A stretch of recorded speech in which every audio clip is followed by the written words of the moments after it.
Hello everyone, if you're new to my channel, consider liking and subscribing. It will make me feel wonderful if you do that. Thanks. By the way, I also have another Naruto and Luffy fanfiction channel. If you are interested, link is in the description.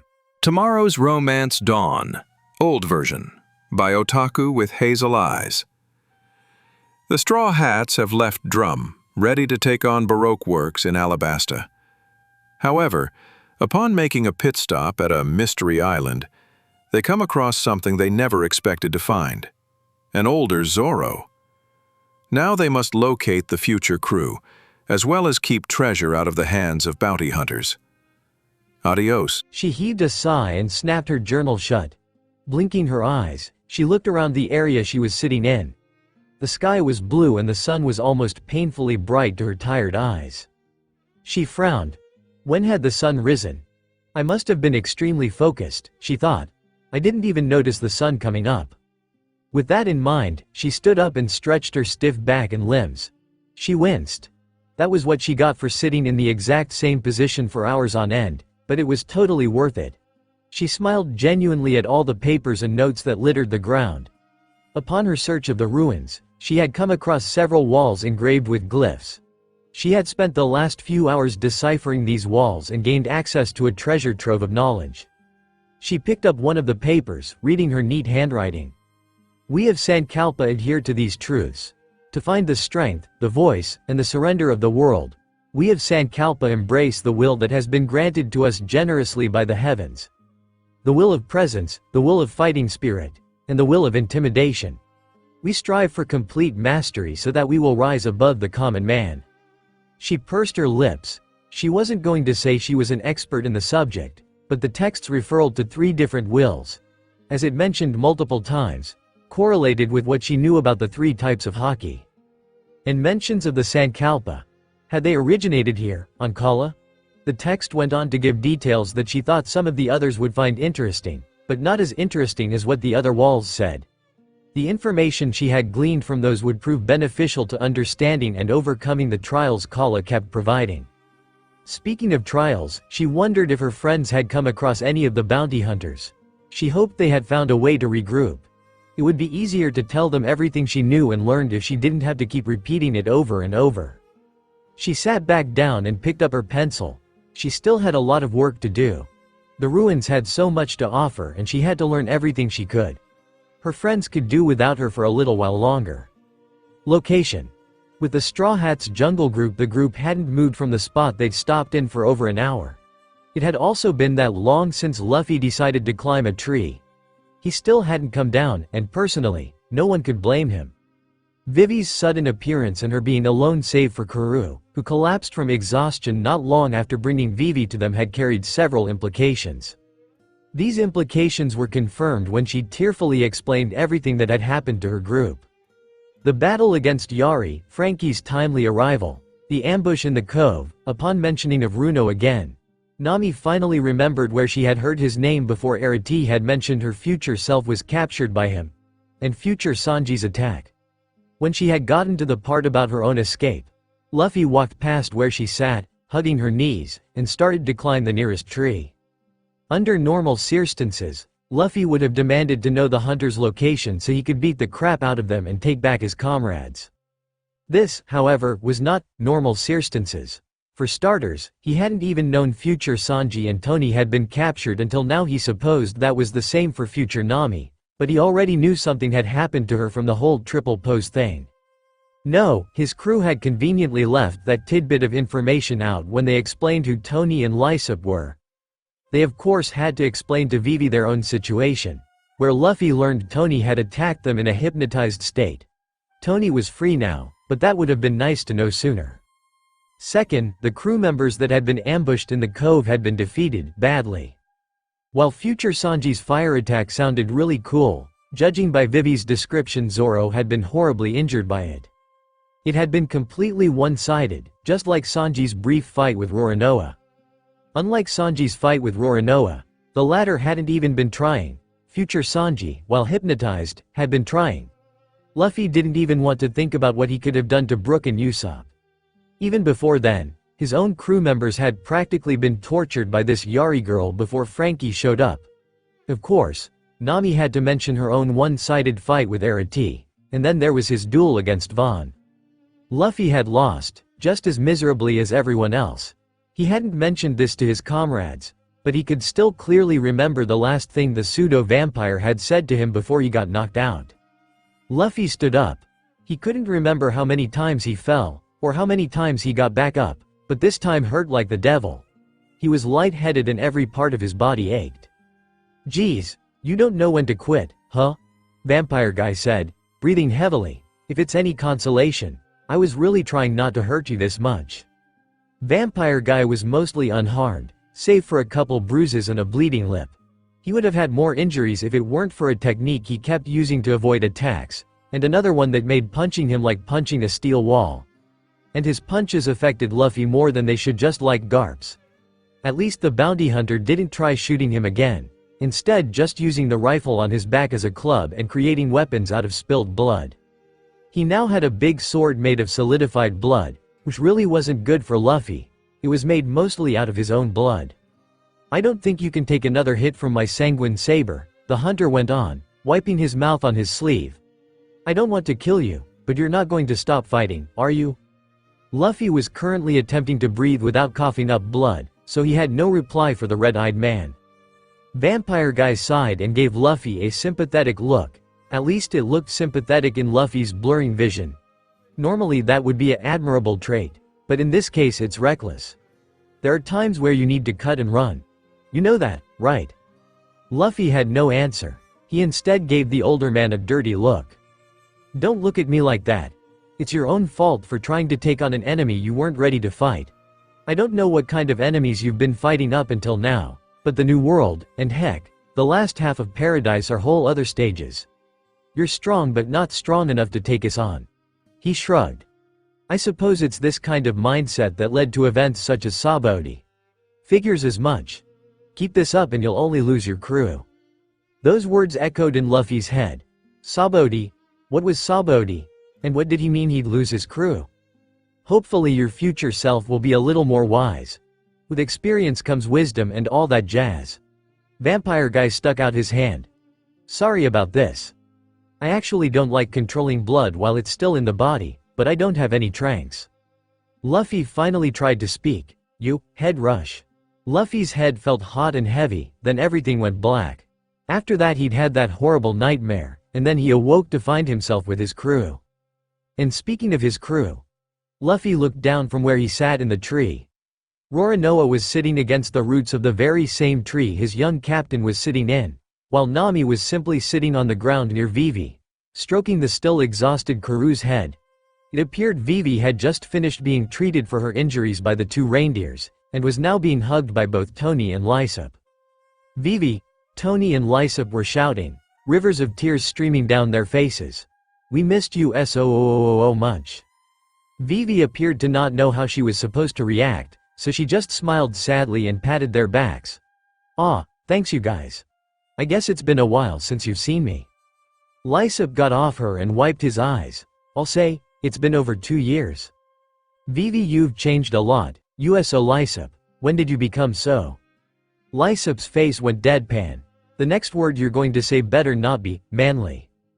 "Okay, how about grown up, then? I guess that's better.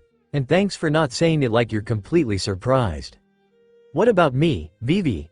I've changed too, right? Right?" Tony said excitedly. Vivi looked at Tony, then at Chopper. She kept looking between the two for a solid minute, and then the two reindeer realized what she was doing. "You mean you can't tell the difference?" the two doctors hollered. "I'm sorry." Vivi apologized. She turned to Chopper. "I'm sure you've changed a lot, Mr. Tony."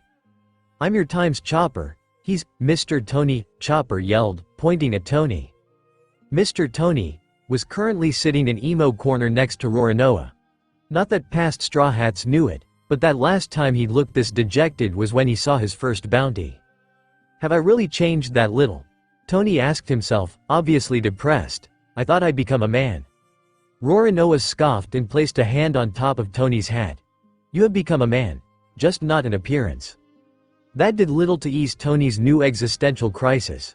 Vivi now looked really guilty about hurting the reindeer's feelings. Before she could do anything about it, Lysop got in her face with a very stern expression. Since you're here and from the past, I see it fit to ask something of you in the coming future, Lysop said, all business. Luffy doesn't want us to know too much about the future, Nami reminded him. Whatever it is, I doubt it's important enough to break his order. It is extremely important, Lysop argued before turning back to the princess. Vivi, whatever you do, please remember to tell us stuff when we get to Alabasta. Vivi blinked. Tell you stuff? Yes, like about the wild sandstorms, the Sandora dragons, the thieving birds, the deadly plants. That stuff. Lysop seemed to remembering something awful. All the cruel dangers of the desert, and you kept forgetting to tell us about them. It was ridiculous. I'm sorry, Vivi apologized. Is Alabasta really that dangerous? Chopper asked curiously. It can be. The desert is a harsh environment and is filled with many dangers. Vivi frowned and turned back to the sniper. Sorry about all that, Lysop. I guess I'll try to remember to tell you this time around? Lysop nodded. That's all I ask. With the way you tend to blurt stuff out and worry, I'm surprised this is going to be a problem, Nami commented. Vivi blushed and looked away. She didn't need to be reminded of her quirks. I remember our trip through Alabasta well, Lysop stated dramatically. It was as harsh a journey as the desert itself. Stop whining, it wasn't that bad, Roronoa told him. The sniper glared at him. Not that bad. It was way too hot. There was never enough water. The camel would only let the girls ride him. And Luffy kept eating hallucinatory cacti. Okay, I will admit the heat and the cactus things got annoying, but in comparison to everything we've been through since then, can you really say it was that bad? Lysop stopped and considered all that, then frowned in deadpan again. Yeah, I guess you're right. Vivi, having grown up in the desert, had to wonder what her friends had gone through that made the desert look feeble in comparison. Luffy ate hallucinatory cacti? Nami spoke up. Chopper held up a hoof. I have read that certain species of cacti secrete special chemicals that cause hallucinations. They're even used in making hallucinogenics. That sounds like quite a story, Vivi added. It is, Lysop confirmed. He looked up. Hey, Luffy. Luffy was startled, but called back down. Yeah, Usopp-san? I know you don't want us revealing too much about the future, but do you mind if I tell them about this time you ate cactus that made you act weird? It doesn't give too much away. Luffy could sense the present morale in the group. It was pretty low. Maybe a funny story was what they needed at the moment. Sure, that's fine. Great, thanks, Lysop turned back to the group on the ground. So we were traveling through the desert, our throats parched and dry. Luffy stopped listening, he just wasn't in the mood for a story right now. He kept looking down at the group long enough to notice Roronoa staring at him. But he soon looked away. Looking at Roronoa reminded the rubberman of he said when they argued about who would take down Vaughn. You just can't afford to rush into things without thinking, at least not while we're on this island. Now, after hearing everything and having time to ponder it, Luffy realized both Roronoa and Vaughn had been right. They weren't ready, and now he'd lost several of his crewmates, past and future, to the bounty hunters. He had rushed into it and paid the consequences. So much for Operation Save the Future. Luffy rubbed his head, which was starting to ache. He wasn't used to doing this much thinking. Hey.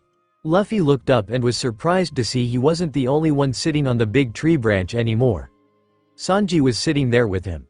Luffy thought someone was missing from the group below. Roronoa wanted to come up here and talk to you, but I told him I'd do it. He shouldn't be climbing trees with that shoulder anyway, Sanji said, lighting a cigarette. He took a deep drag before continuing. So, going by the fevered look on your face, you've been doing some thinking. Am I right? Luffy kept his expression purposely blank. Vampire Guy's crew captured our friends. Yeah, and they're using some of our future selves as toys, Sanji sighed. He smiled bitterly. Have to admit, I've always wanted to kick the Mosshead's ass. But not like this. The unspoken words rang clearly in the chef's voice, and Luffy noticed them the moment Sanji had started talking. If we go up against this Runo guy, we need to keep him away from you, the blonde man went on. You didn't do well against that Miss Goldenweek, and Nami told me about the weirdo from Usopp's village. You and hypnotists don't mix. Sanji, how come you guys didn't tell me your future self, future Nami, and Chopper Osan had been captured and hypnotized? And that Chopper Osan was hypnotized into attacking you? Luffy asked, getting right to the point. Sanji rubbed his neck. We had only just learned the former from Lysop last night. It wasn't that we were trying to keep both from you, though. We figured we'd just wait until we caught up with Vivi's group to go into better detail so we wouldn't have to keep telling it over and over. The chef glanced down at Vivi, who was laughing at something Lysop just said. She looked like she was doing better from earlier. I guess that doesn't matter so much now. You should have told me. What would you have done if we had go running off into the jungle again without thinking? Luffy, for once, honestly had no idea if that was what he would have done. Before he had been raring to challenge Von again. But now he wasn't so sure. Running off would have meant the group would be split up again. You will never see them again. Luffy? Luffy shook his head as Sanji shook his shoulder. He must have blanked out. He turned to look at the older man. Luffy, you just got really pale, Sanji said with concern. Not that he'd ever admit to showing concern for a non-female crewmate. Are you feeling all right? Or do you want me to get Chopper? Sorry, Sanji, Luffy apologized.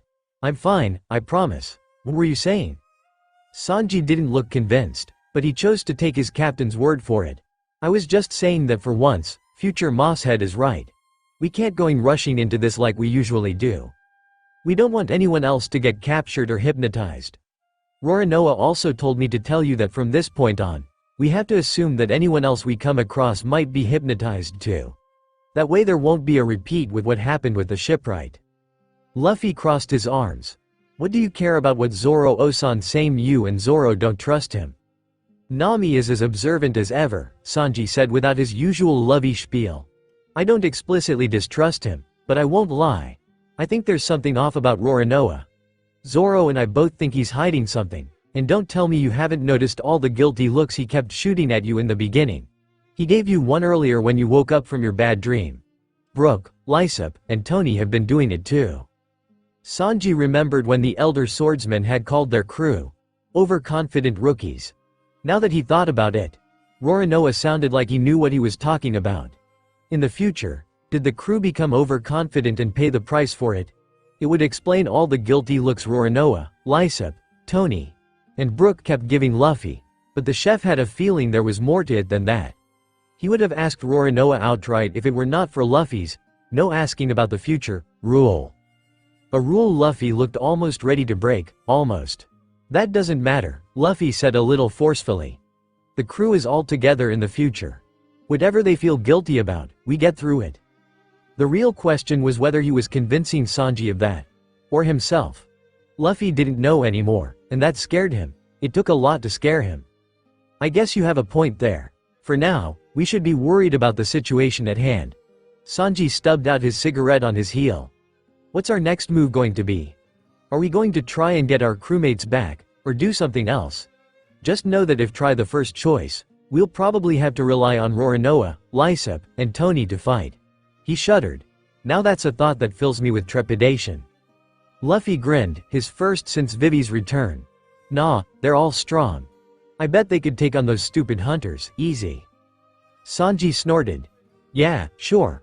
All Tony has to do is take that monster form again and squish them. Chopper really has an 8th monster transformation? I can't believe I missed that. Be glad you did.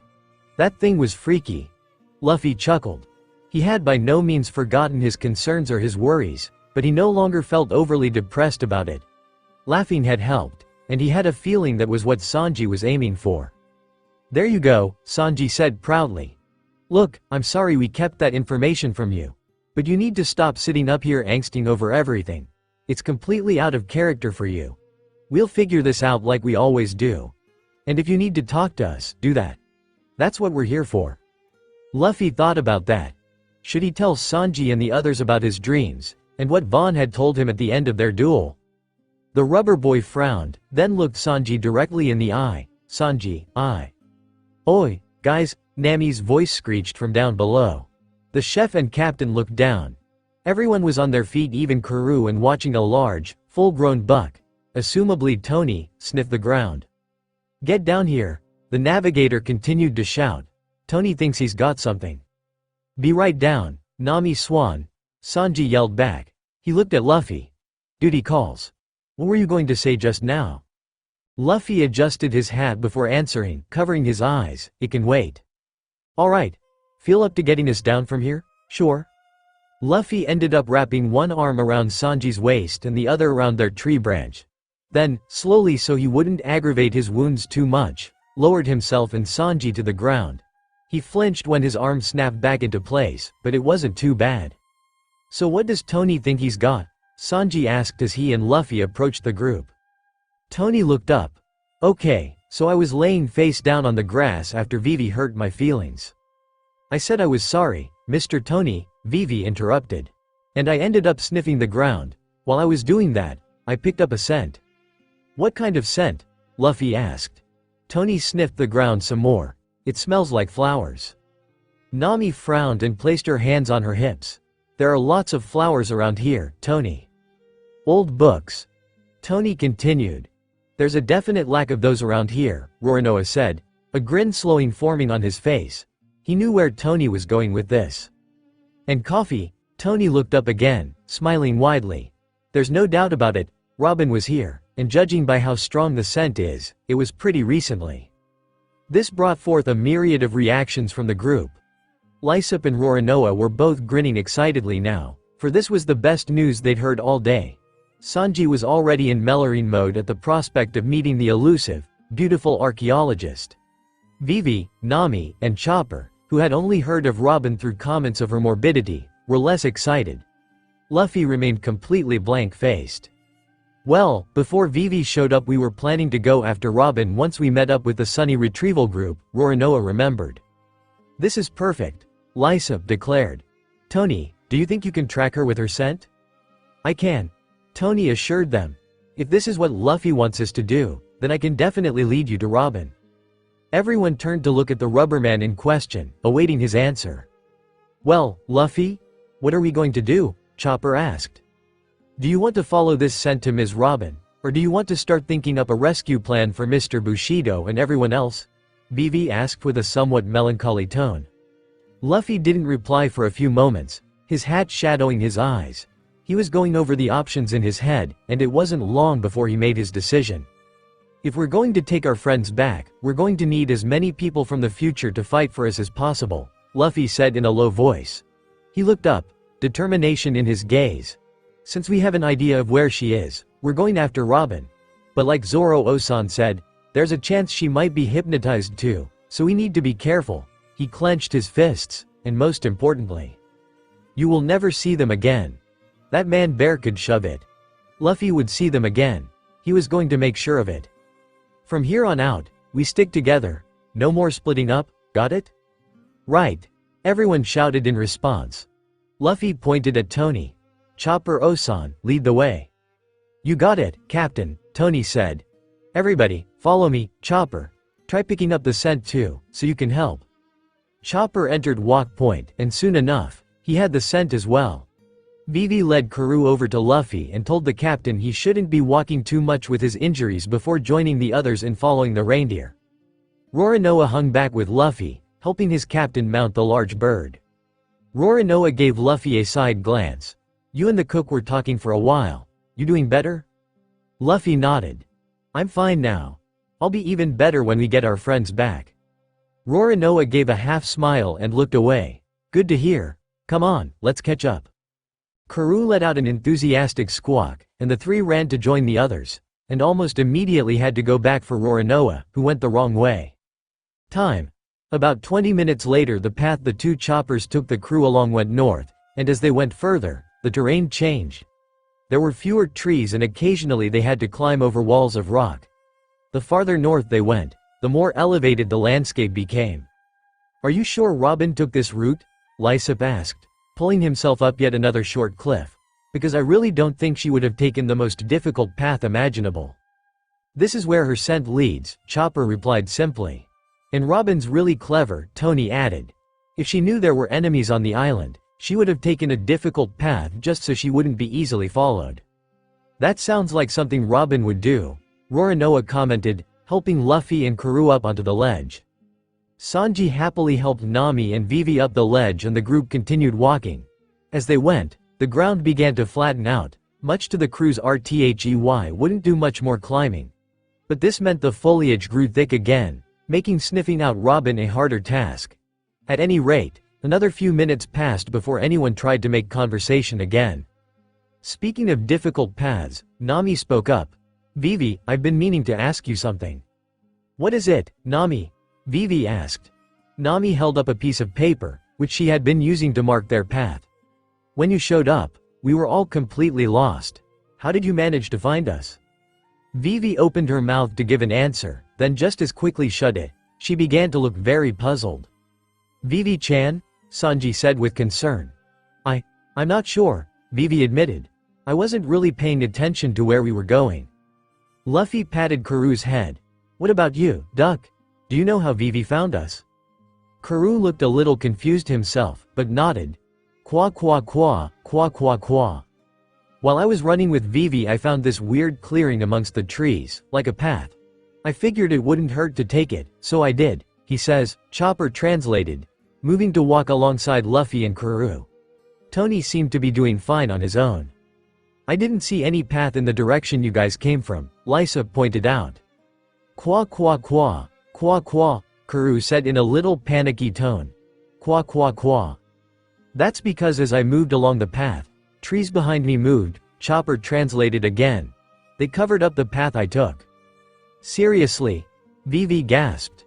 Nami had broken into a sweat, but she looked thoughtful. You know, I think something similar to that happened to me. Vivi turned to gape at her. It did? Earlier, when I got separated from the boys, the way I came was suddenly covered in trees and vines. Not long after that I met Arati and Lysa. And after that, when we were trying to get back to the beach, you said it was like the trees were purposely keeping us from going the right way. Roronoa pointed out. And then Vivi found us. Guys. You're making it sound like the island is alive and leading us around. Lysop said fearfully. I thought we all agreed that the island wasn't alive and leading us around. But it's helping us find our friends, Luffy said cheerfully.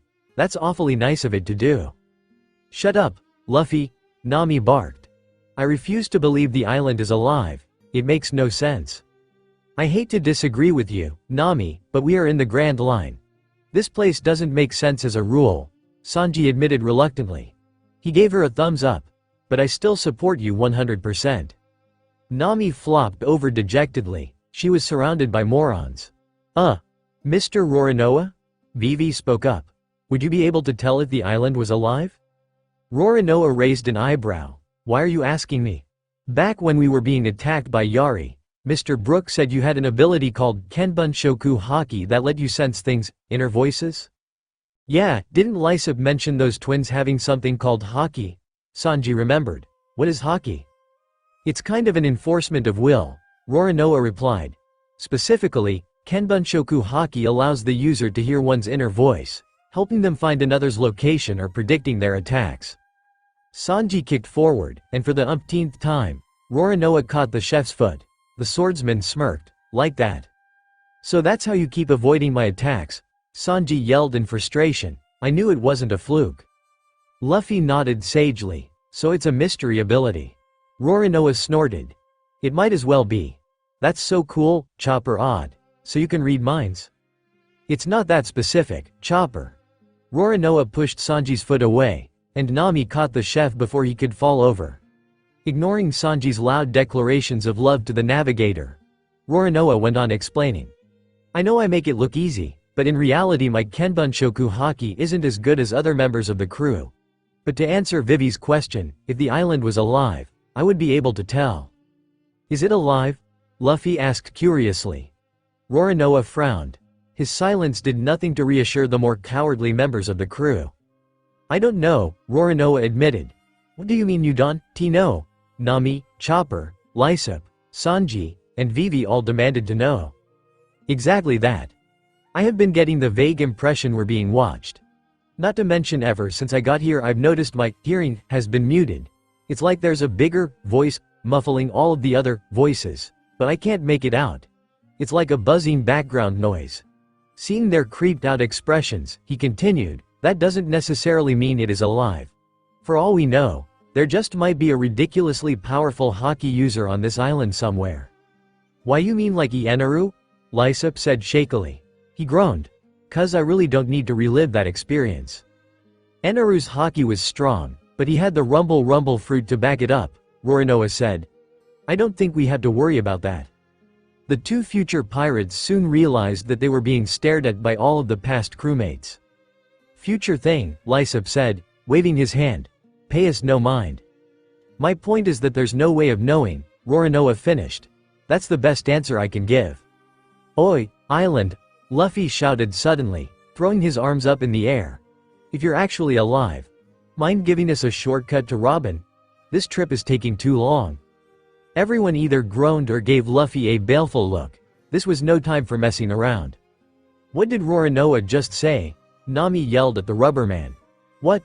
He said he didn't know if it was alive or not, Luffy reasoned. There's no harm in just asking, is there? I guess not, Sanji admitted.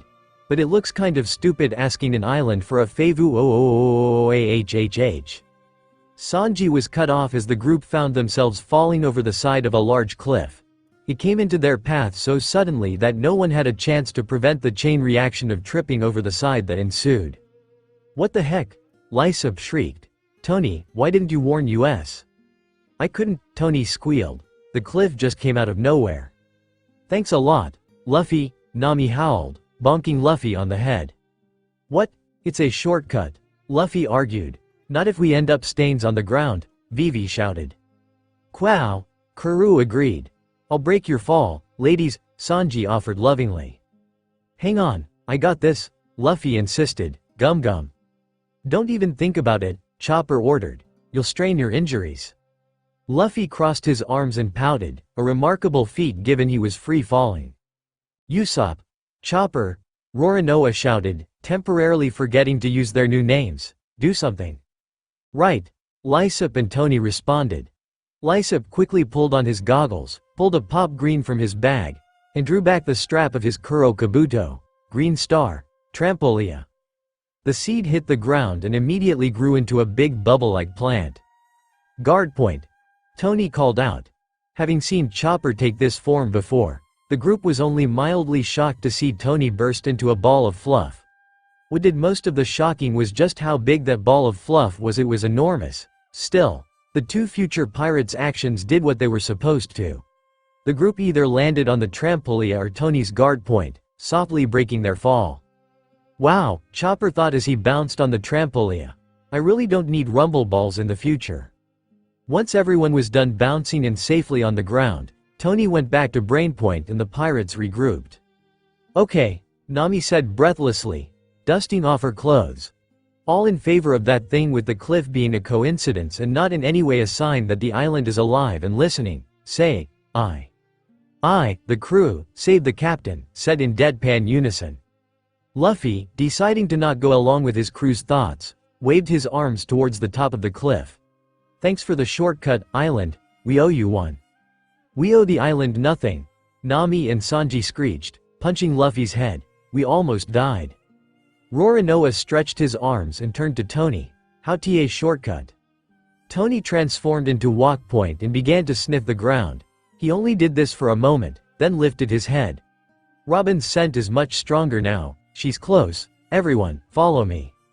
Tony went dashing back into the forest, and the rest of the group did not hesitate in following. Location: Carrion Bounty Hunter Base Camp, Jungle's northern sector. She was running as fast as she could, through the jungle and up to the high cliff above Kronos Cove. She had to make it. She had to tell them, they couldn't leave yet. She made it to the cliff and skidded to a stop before she pitched over the edge. The ship was still in sight. It hadn't made it past the fog yet. Taking a deep breath, she screamed as loudly as her small lungs could take. Stop. In the distance, she could see a figure standing near the ship's stern turn to look back at her. Come back, she shrieked. Come back, I changed my mind. The figure did not call back. I want to keep my promise, but she bit her lip, tears beginning to run down her face. Please, I don't want to stay here by myself. I don't want to be alone. The figure facing her turned away, most likely so he wouldn't have to see a sobbing girl anymore. Once he had done that, the ship vanished. She fell to her knees. Of course they didn't come back. They warned her that if she agreed to this, they would never see each other again. And who knew how long it would take for Satatya to fulfill his vow? She had been so naive. She had been so caught up in the prospect of leaving home and having an adventure that she didn't think much about how all this would feel. She fell forward, her hands pressed to the ground. She was crying. She was crying her little eyes out. But what would you expect? She was only a child, and no matter how mature she was for her age, this was a sad day. She was all alone. Siobhan snapped awake. People used to tell her when she woke up. She really woke up. She sprawled out her body and ended up banging her arms, legs, and head against the cage. The banging of her head caused her to bite her own tongue, and she immediately tasted blood. She pulled herself together and sat up, spitting out the blood in her mouth. She stuck out her tongue. OWWW. Why do OtakuWithHazelEyes do that? That must have been quite a dream if it warranted that kind of reaction, Siobhan. Siobhan sucked back in her tongue and threw a glare to the side. Instead of some random flunky sitting in the guard chair, it was Carrion himself.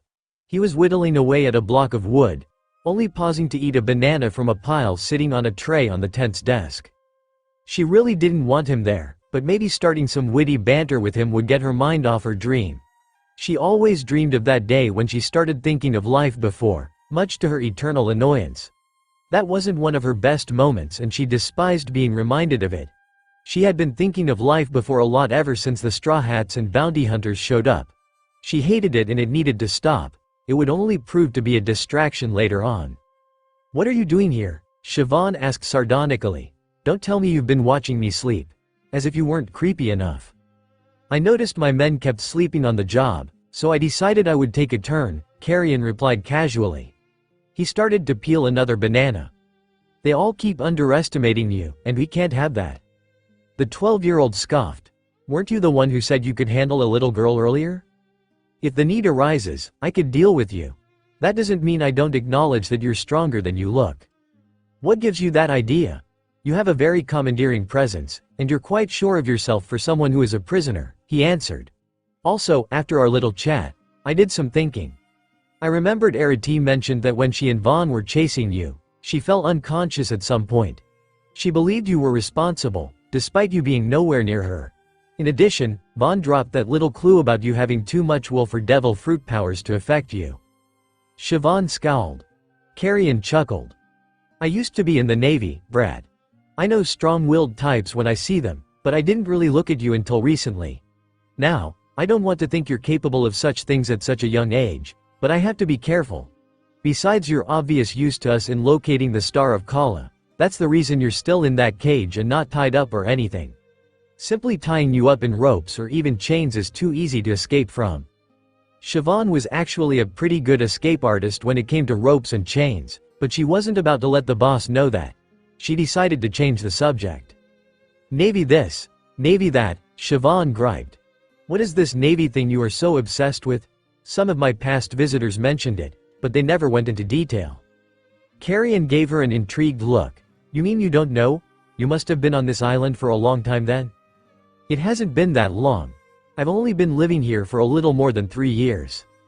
Time outside of the island's borders passes differently, but you already knew that." "Yes, I did already know that. Care to say other things I already know, like how eating that many bananas is just going to make you mosquito bait?" If Carrion had a response to that, he didn't get a chance to say it. A woman with long, wavy golden yellow hair entered the tent. She wore a pinstripe suit, square glasses, and carried a clipboard. Siobhan had seen her a few times around the camp. She was Carrion's personal assistant or something. "Boss Carrion, I have some reports for you," she said in the most boring voice Siobhan had ever heard. Just hearing it made her want to sleep. "Very good, Saffron," Carrion said. "Read them to me." "We just received a call on the Den Den Mushi from Mr. Runo. He says the rest of the lieutenants, and half of Theta Unit are almost back at camp. He also said they're bringing presents." Saffron began to read from the clipboard. "Blast that man. Can't he ever speak straight?" Carrion grumbled. He sighed and waved it off. "What else is there?" "The other half of Theta Unit has finished salvaging supplies and survivors from the Silverback and are returning to camp." By this point, Siobhan was almost nodding off. Saffron's voice was so monotonous. She quickly slapped herself awake, because she actually wanted to hear what was going on. Good, good, Carrion said. He bit into a fresh banana. Anything else? Saffron nodded stiffly. Yes, we've lost all contact with Alpha Unit. Carrion spit out his banana. What do you mean we've lost contact with Alpha Unit? Exactly as it sounds, boss. We received one call from them, and we quickly lost the signal. She flipped through a few pages on her clipboard. The call dictated, and I quote, "We are in need of assistance. We are being attacked by Gak, blah." End quote. The fact Saffron delivered distressing news in her bland voice had Siobhan rolling around on the floor of her cage, peals of laughter escaping her mouth. Carrion, on the other hand, wasn't nearly as amused. How is this possible? Carrion ground out. Alpha Unit is made up of our best men, second only to the 4 lieutenants and myself. What could have made them ask for assistance? Perhaps some of the local wildlife? Saffron suggested. There is approximately a 47% chance they are the cause. After all, we know next to nothing about this island and what lives on it. Carrion turned to glare at Siobhan, who had finally stopped laughing and was wiping tears of mirth from her eyes. What are you looking at me for? She asked, smirking smugly. I don't know anything. I've been in this cage this entire time. You say you want help in finding the treasure, but how can I do that if you won't let me out? I have my reasons, Carrion growled. He walked up to the cage and reached through bars, grabbing Siobhan by her shirt and lifting her up for once and tell me. Is Saffron correct about some form of wildlife attacking my men? Siobhan rolled her eyes. PFF'd, of course not. Tell me, aside from the occasional Lake King, haven't you noticed the startling absence of fauna on this island? Carrion blinked. Now that she mentioned it, he had noticed. Men he'd sent to hunt for food only came back with wild plants and fruit, no animals. The animals are all hiding, Siobhan explained. They know just as much as I do something big is going to happen, and they don't want to get caught in the crossfire. If I had to bet, I'd say it was one of the pirates running around the island. Aside from feral freaks' toys, you have a number of them unaccounted for. There is a 88% chance she is correct, Saffron added unhelpfully. Oh wait, Siobhan gasped falsely. Wasn't it part of your grand scheme to catch the Straw Hat guy? How's that going for you? Carrion snarled animalistically. What's the matter? Siobhan taunted. Upset that things aren't going according to plan, boss? Siobhan started laughing again, but this time Carrion was having none of it. He reared back his free arm and punched her across the face through the spaces between bars. It was powerful enough that blood went flying out of her mouth and nose, smearing the red liquid with the blue face paint she wore. A bruise was already blossoming around her eye. Never laugh at me, you little wench, Carrion said in a dangerously soft voice. He lifted her up so they were nose to nose between the bars. I have half a mind to kill you right now, but I still have need of you. Just remember I hold all the cards, and I will gladly do away with you when I unleash. Carrion was cut off by Siobhan suddenly biting him on the nose. A minute passed, then another. Siobhan was still biting and showing no signs of letting go. You're kidding, right? Carrion asked in slightly nasal deadpan. I'm a former Marine Rear Admiral. I've been through a lot pain in my life. It will take a lot more than a bite on the nose to make me cry out. Siobhan responded to that by biting harder. Carrion didn't even last a second. Arg Saffron make hurlet Gothisher TS, Carrion wailed in agony. Saffron sighed boringly. You contradicted yourself again, boss. Anywho, I sincerely doubt she will listen to me. Who made her let go the previous 5 times she bit you? Vaughn, in that case, you will just have to wait until he returns. There is a 62% chance he will be arriving with the other lieutenants soon. With that, Saffron turned on her heel and left the large tent. Carrion glared at the girl biting his face with a hatred that burned intensely. Siobhan matched the glare on an equal level. This wouldn't have happened if you didn't get so close, jerkass, Siobhan told him with her eyes. I can't wait to kill you, wench, Carrion told her with his eyes. If Siobhan hadn't been biting the ex-Marine, she would have scoffed.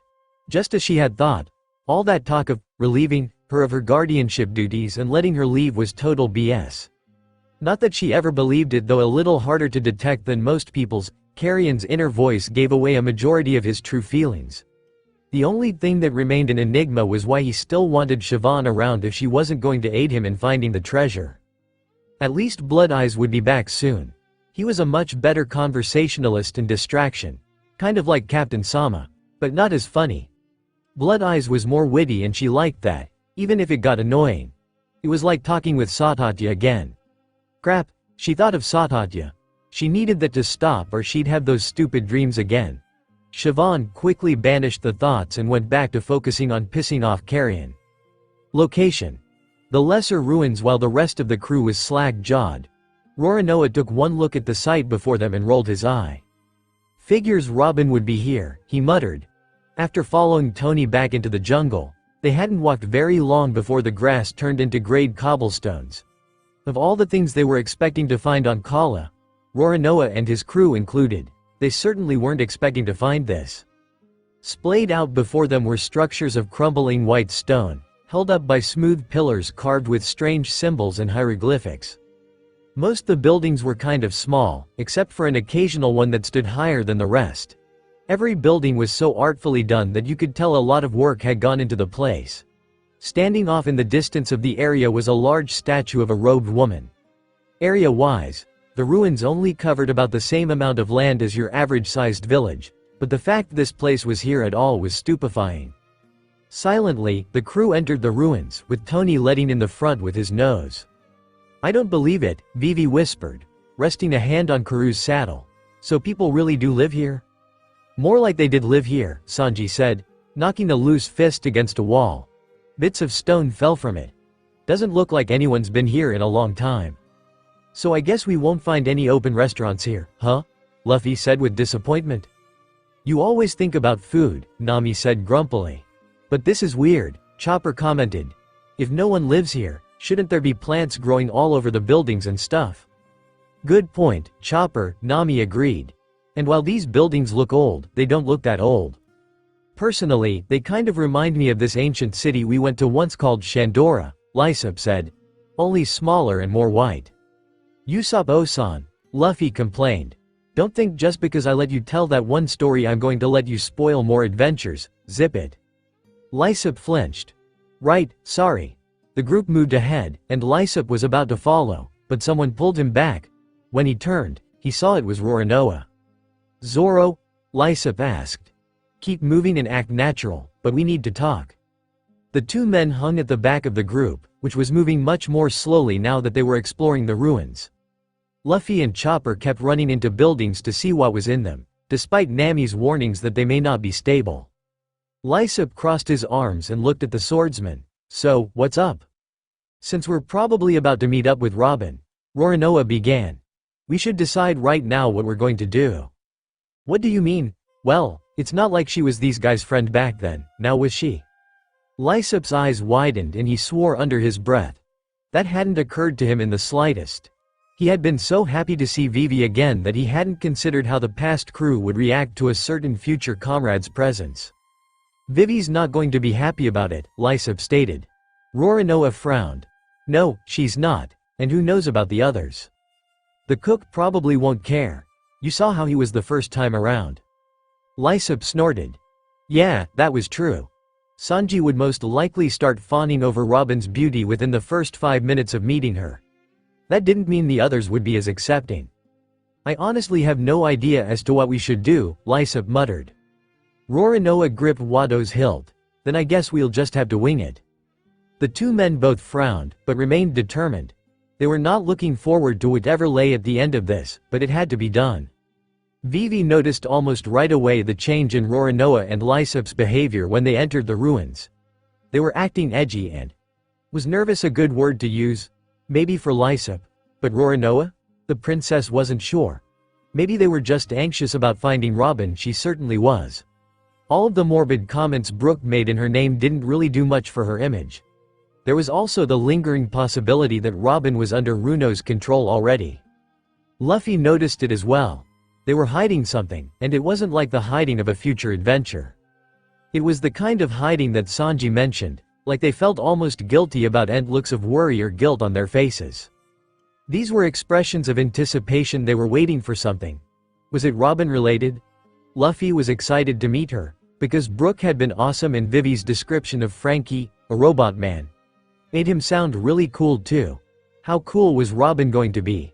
However, he didn't want the two men to know he was onto them, so he decided to explore the buildings. Maybe he would find something, like the treasure meat they had talked about on the beach. Luffy exited one of the small structures he had entered. There had been nothing inside except decaying barrels. Everyone had stopped walking and Tony had stopped sniffing the ground. "What's going on?" the rubber man asked. "Mr. Tony can't follow Ms. Robin's scent anymore," Vivi answered. Tony rubbed his nose. "Her scent's all over the place now. She must have done a lot of exploring before we got here." Chopper sniffed the air. "Besides Robin and us, there's one other scent around here, but it's older. I can't really describe it. It smells like someone young though. A child, maybe?" "We do know Roronoa's mystery kid is around here somewhere," Sanji pointed out. "Maybe that's her you're smelling." "Maybe. So we have no way of finding Robin's exact location," Nami summarized. Luffy looked at Roronoa and Lysop. "Any ideas? She's your crewmate. How should we find her?" Roronoa shrugged. "Knowing Robin, if she knows we're here, she'll find a way to contact us." "We could try calling out to her. This place isn't all that big," Vivi suggested. "That might not be a good idea if she's being mind-controlled," Lysop disagreed. Tony shuddered. "I really hope she's not and doesn't try to attack us. Robin can be very mean with her abilities. Remember when she did that to Frankie?" The future Straw Hats all took on traumatized expressions and Lysop joined Tony in his shuddering. It was honestly creeping the rest of the group out that even Roronoa, who was usually unshakable, looked terrified. "I'm really glad I wasn't around to witness that," Roronoa said quietly.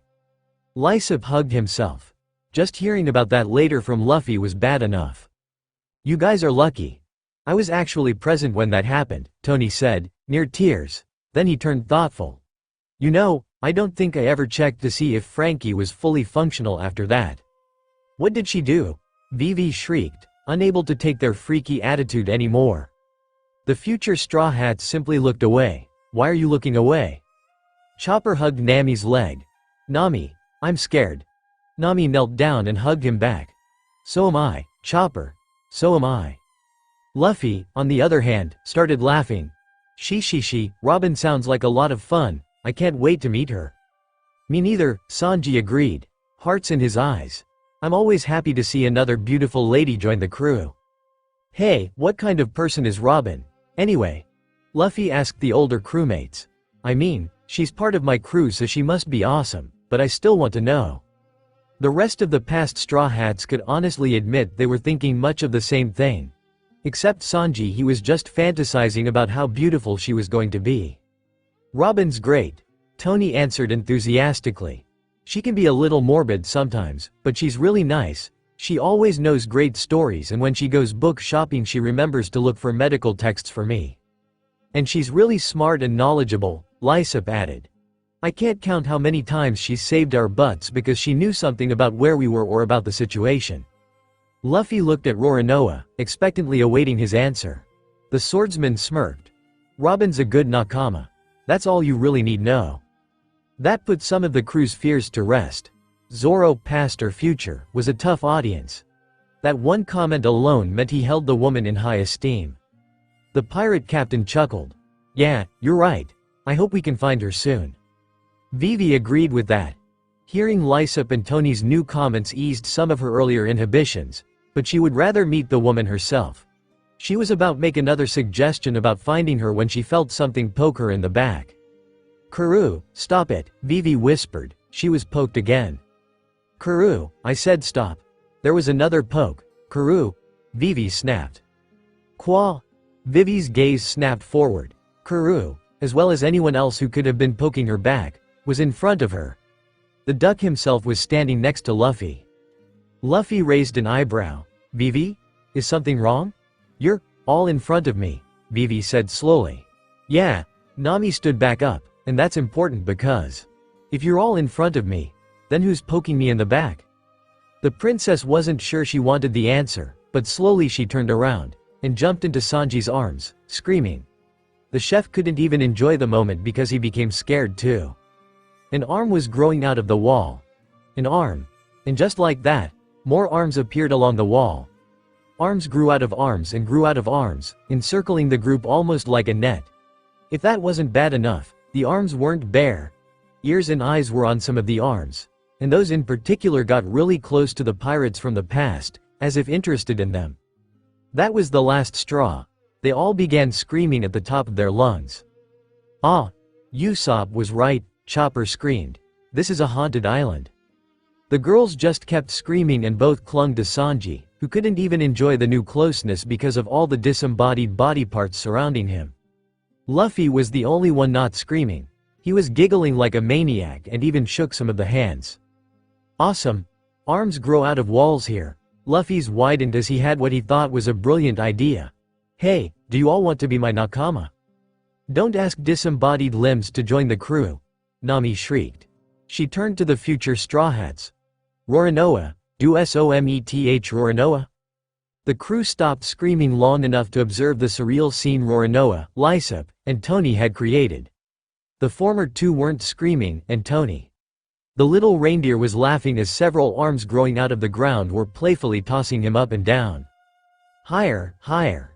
Tony giggled. The arms complied and Tony was tossed higher. This made him squeal in delight. "What?" Nami said.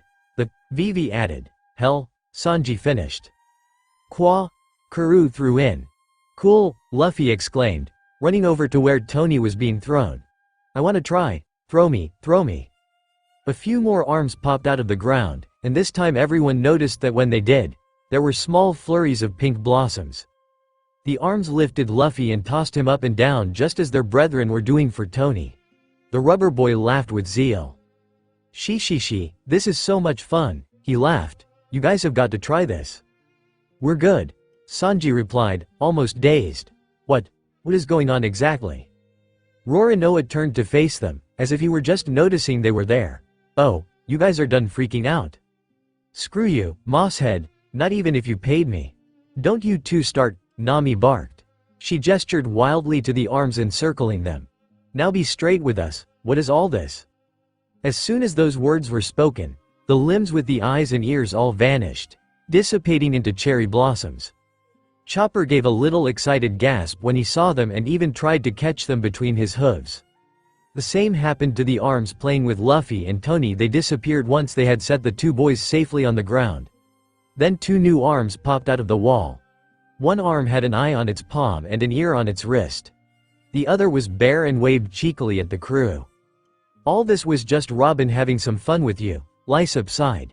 He turned to the arms. "That was really mean. I hope you know that." The bare arm waved it off. "You mean all those arms? They were Ms. Robin?" Vivi asked in disbelief. She then noticed she was still in Sanji's arms and quickly climbed to what the experience had ended. "Robin ate the flower fruit," Tony explained. "She can make any of her body parts bloom anywhere like flowers. She can even create a full body clone." "That's awesome," Luffy exclaimed. "Make more arms, Robin." A pair of arms bloomed out of Luffy's sides and began to tickle him. Luffy fell to the ground, laughing uncontrollably. Sanji put his hand to his chin and thought, "Any body part? An arm bloomed on Sanji's shoulder and whacked him upside the head. Then it and the arms tickling Luffy vanished. Luffy made a disappointed whining noise and stood back up with help from Vivi. Roronoa turned to the arm on the wall that had an eye and ear. "Since we're seeing all your arms, I'm going to assume you're nearby?" The bare arm pointed over the wall it was attached to. "You're just behind this wall?" The arm gave him a thumbs up. "Are you focusing on something else at the same time and that's why you're not talking to us?" The arm gave another thumbs up and disappeared along with its one-eyed one-eared double. "I guess that's that." Roronoa turned back to the rest of the group. "So, if you're all done screaming like babies, are you ready to meet Robin?" "As long as she doesn't do that again, I think so," Chopper replied. He paused. "Hey, was that the bad thing she did to Frankie?" Lysop shook his head. "Unfortunately, no. What are we waiting for?" Luffy declared, not the least bit interested in what torture Robin had inflicted on Frankie. "Let's go meet Robin." Sanji enthusiastically agreed, no longer deterred by the frightening experience of the blooming limbs. The girls just wanted to get it over with. Luffy started to move toward the opening in the wall, and the rest of the crew followed. Lysop stepped in front of him. "Hold on, Luffy." "Now what?" Luffy huffed. "Before you go around that wall and say hi, we need to ask something of you and the others." The nervous feeling Vivi had been having before returned in full force. "Ask us what?" Roronoa took over. The look he gave them was the most serious they had seen him, and that was saying something. "When you see Robin, try to keep an open mind. Understand?" They all nodded, but were unsure of why Roronoa and Lysop were asking this. Was there some reason they wouldn't like Robin? Besides the whole scaring them out of their wits debacle anyway. "You said so yourself, Zoro-san," Luffy said confidently. "She's my nakama. What else is there to know?"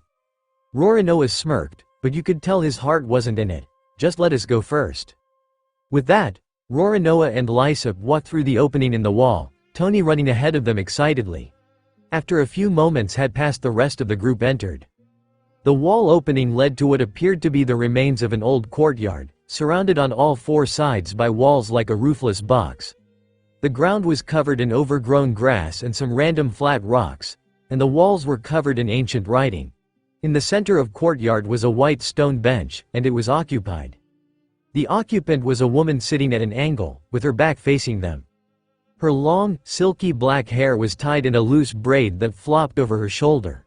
She wore a loose red blouse with quarter sleeves, white capris pants, and since she was sitting with her legs crossed, they could see she was wearing white sandals.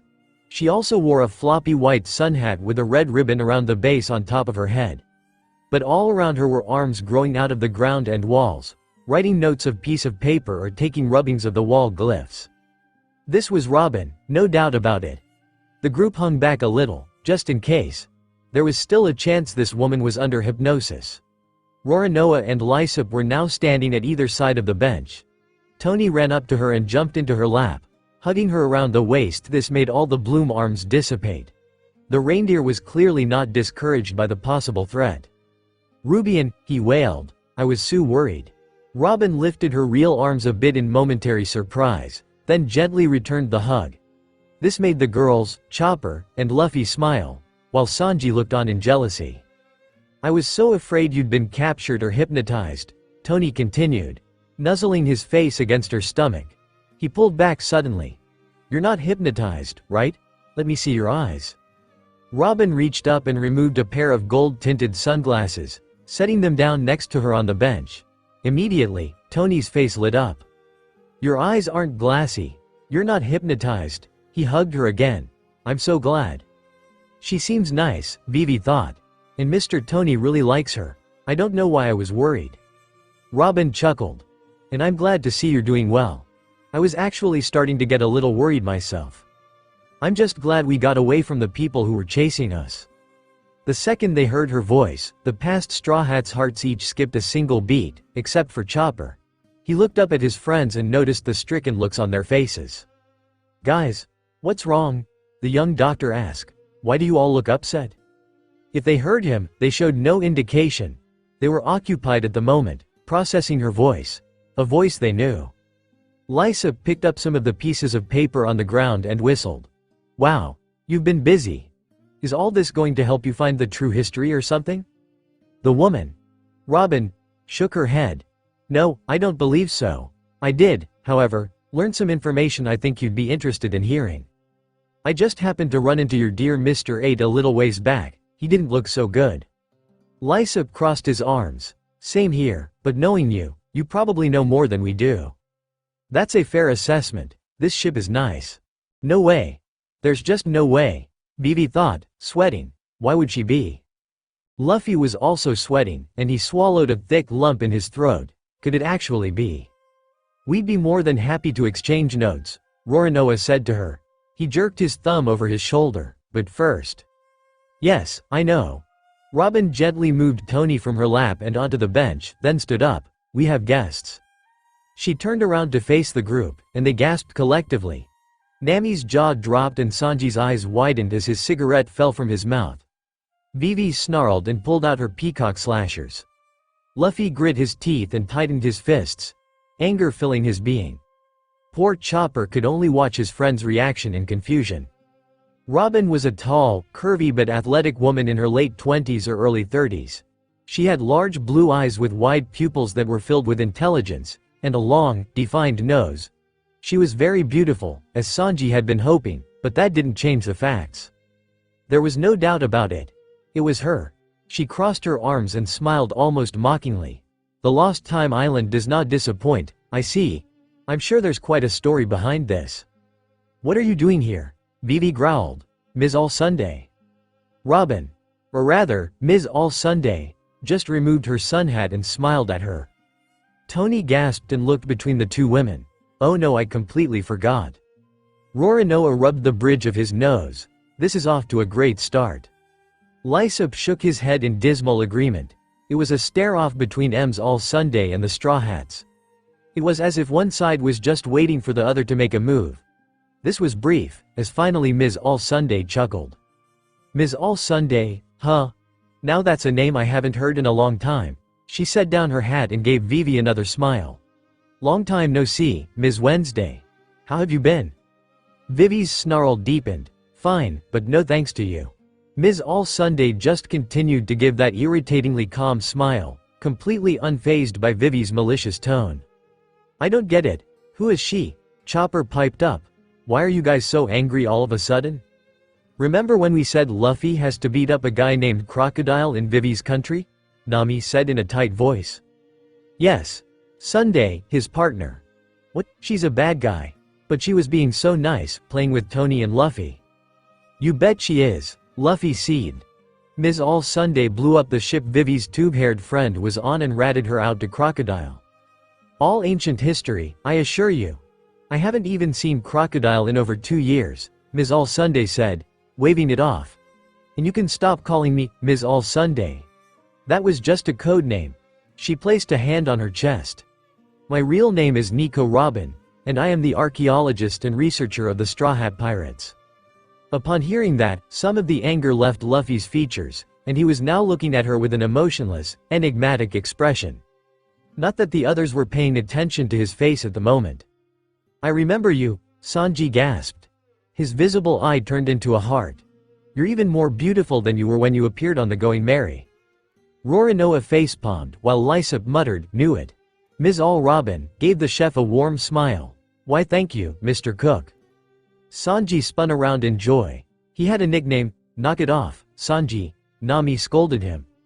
Ms. All Sunday is the enemy, Vivi yelled before turning back to the dark-haired woman. She's the one who killed Igaram. Robin's calm smile melted into a vaguely annoyed look. You can stop right there, Ms. Wednesday. At the risk of revealing too much about future events, I'm telling you right now that while I did cause the explosion aboard Mr. Aids' ship, I did not kill him, he survived. It was as if someone had poured ice water down the princess's spine. Igaram survived? He's not dead? Believe her, Lysop implored. Robin is telling the truth. Tony nodded furiously. Igaram showed up in Alabasta not long after Luffy defeated Crocodile. He even helped clear your dad's name.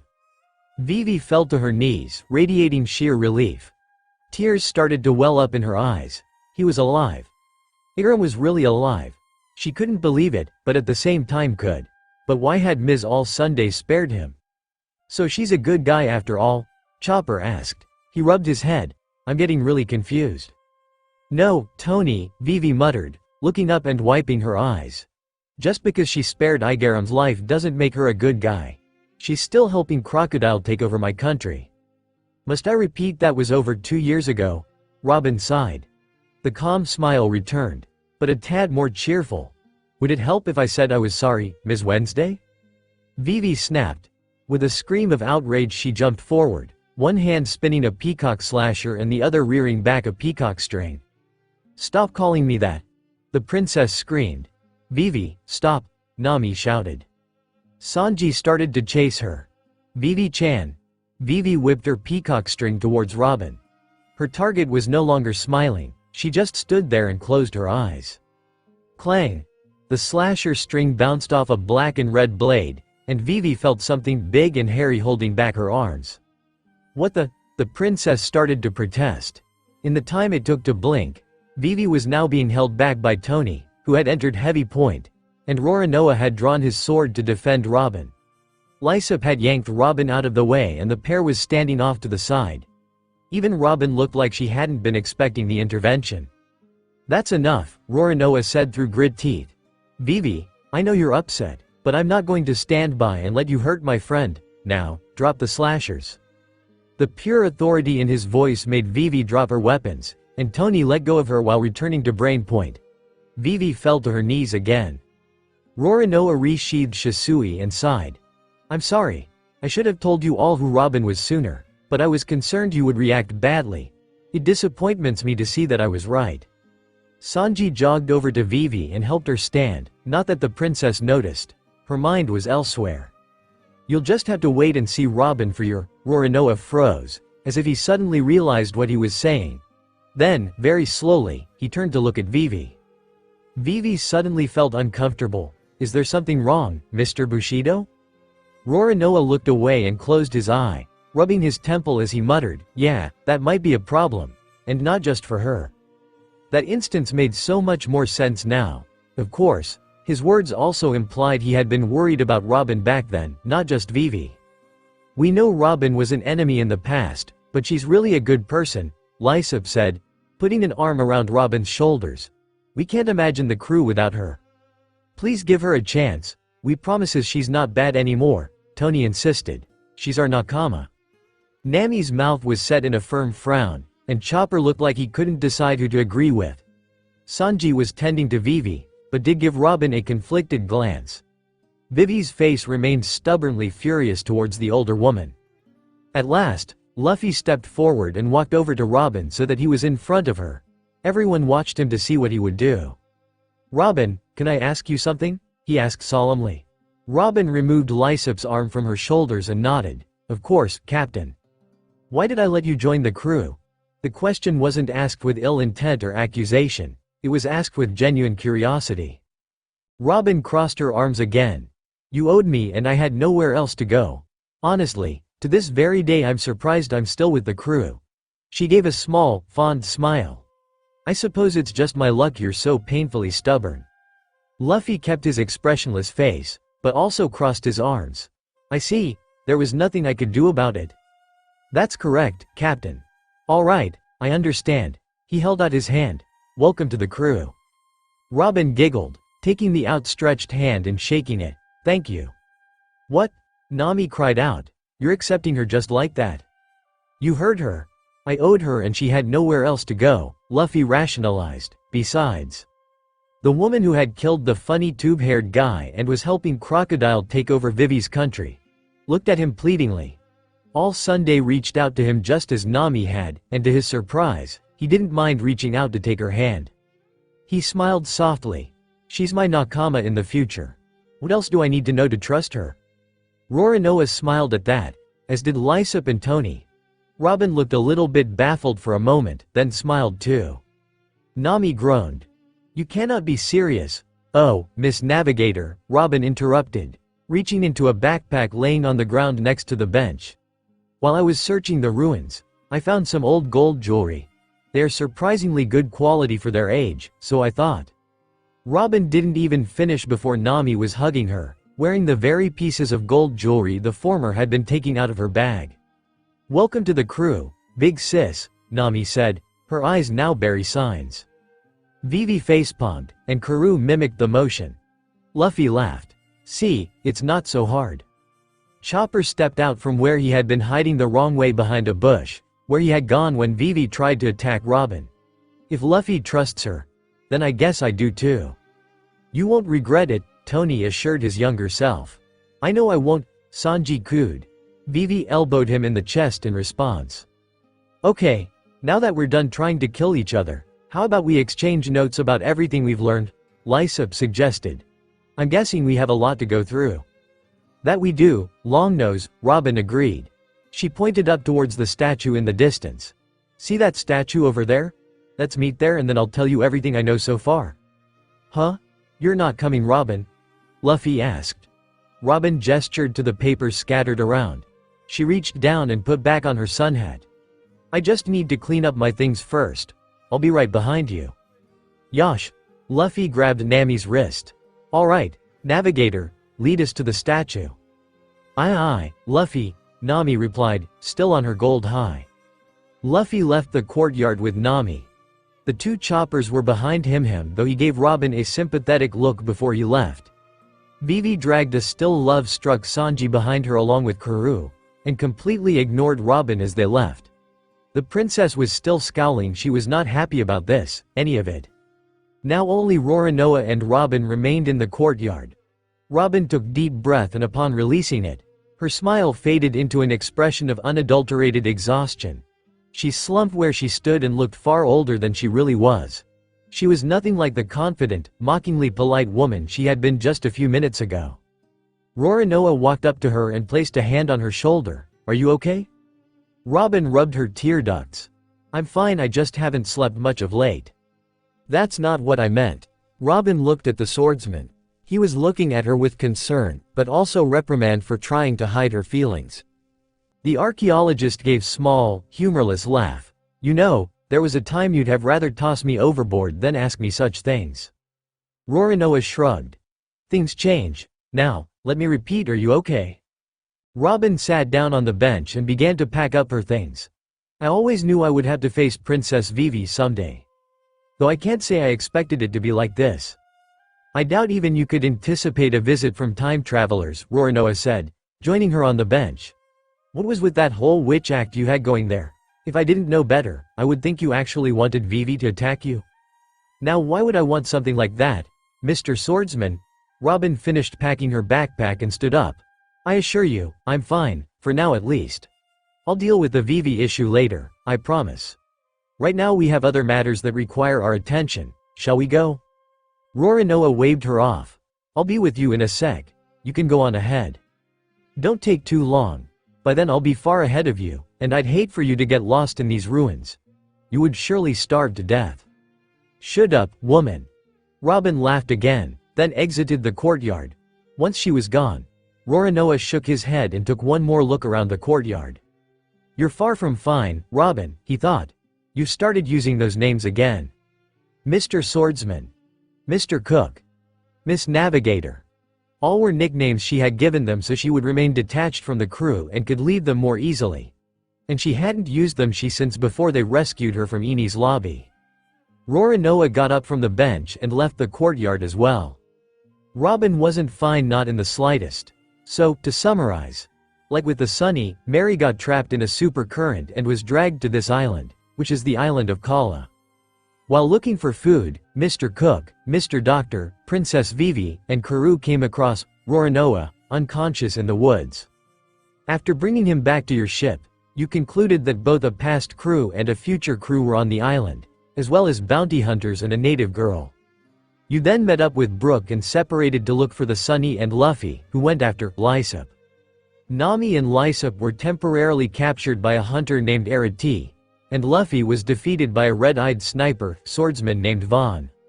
After that, Tony attacked in Monster Point due to hypnosis.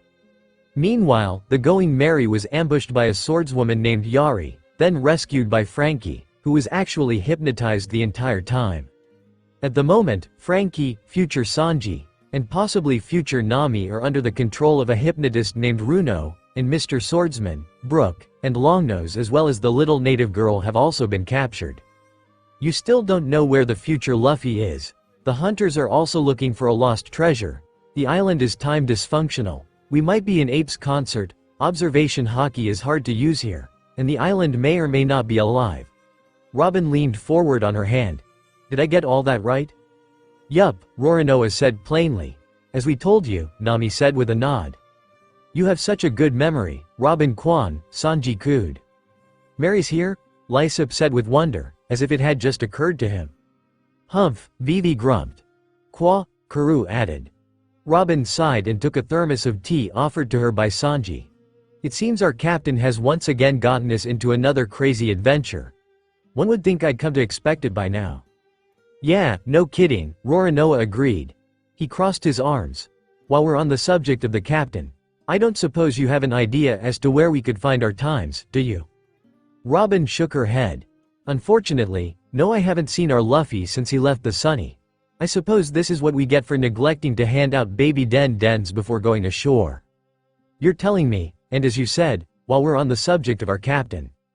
Roronoa's gaze flicked over to the giant lady statue. Said captain was climbing all over it enthusiastically while the group's 2 resident reindeer were shouting up at him to get down. They apparently thought this activity would strain his injuries.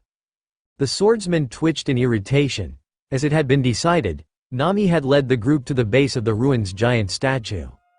Once they arrived, Luffy had immediately started climbing it, much to Chopper and Tony's distress. Nami left the doctors to their scolding while she started appraising her new jewelry. Sanji and Lysop decided to take inventory of their supplies while waiting for Roronoa and Robin to catch up. Vivi, meanwhile, simply sat on a fallen pillar with Karoo lying next to her feet. She just stared down at the ground with a moody look on her face, and Karoo occasionally nudged her foot in an attempt to get her attention. It was a futile effort. Vivi clearly wasn't up for it given the recent turn of events. It was silently decided amongst the group, that is, the ones not climbing the statue, to let her stew. She wasn't going to make nice with Robin anytime soon, that much was obvious. Soon enough, Roronoa and Robin arrived at the statue, and the group saw it prudent to inform Robin of what had occurred in her absence. Thus leading to the archaeologist's very long summary above. Roronoa stood up and called out, "Oi, Luffy! Get off that thing before you break it." "Ah, come on, Zoro-san. This thing is so cool," Luffy called back, looking very similar to his surname as he grappled onto the statue's fingers. "I want a statue just like this for the Mary, only bronze." "That's not a good idea, Captain," Robin shouted up to him. "A statue this size would undoubtedly sink the Going Merry and drown you all." "Robin," Lysop snapped.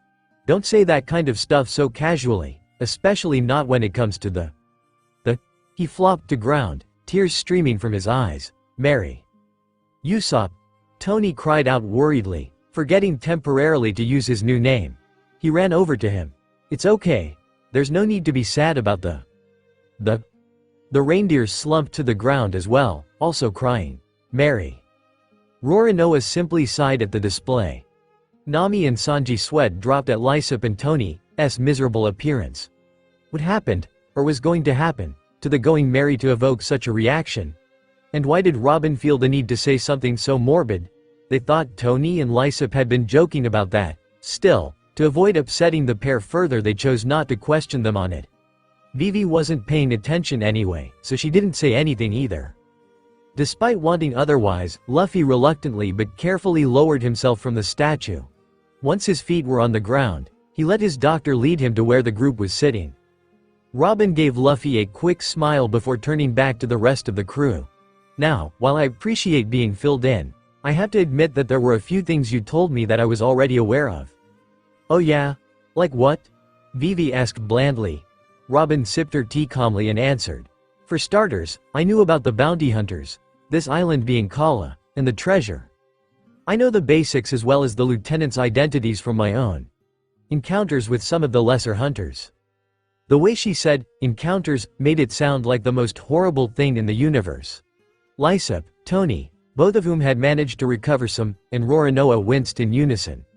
The rest of the crew save Luffy's sweat dropped again. Big sis?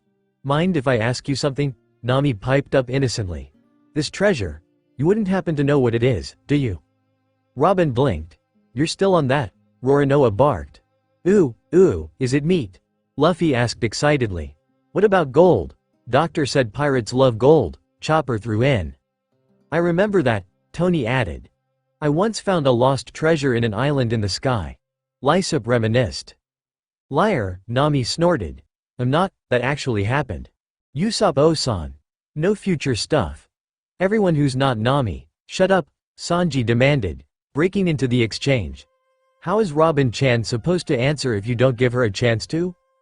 "It doesn't matter. I can't really answer," Robin admitted. "I have no idea what the treasure is. All I know is that in lore it is referred to as the Star of Kala, and it's very precious. No one knows what it could be." "Humph," Vivi grunted. "The bounty hunters obviously have some idea of what it is, or they wouldn't be trying so hard to find it." "Not necessarily. When people hear of a lost treasure, They usually don't think about what it could be. They only care about the riches and prestige that comes with finding it. Vivi scowled, but silently conceded that point was correct. Robin leaned back in her seat. In all honesty, my knowledge about Kala itself and the lore surrounding it is very limited. It was never something that really took up my interest beyond hearing the story when I was a child. She gained a thoughtful expression, although. What is it, Robin? Chopper asked. I do recall that back on she swallowed. My home island. The archaeologists were sometimes visited by a colleague from Sapatha Island. His name was Baron, I believe. He was researching a lost civilization, but he always asked if they had new information about Kala. In fact, he was the person I originally heard the legend from. She recalled the instance. It felt like so long ago. Ah, Robin-chan. 5-year-old Robin turned from the bookshelf she was perusing. She was approached by a tall, tan man in his late 20s, with dark hair and dark eyes.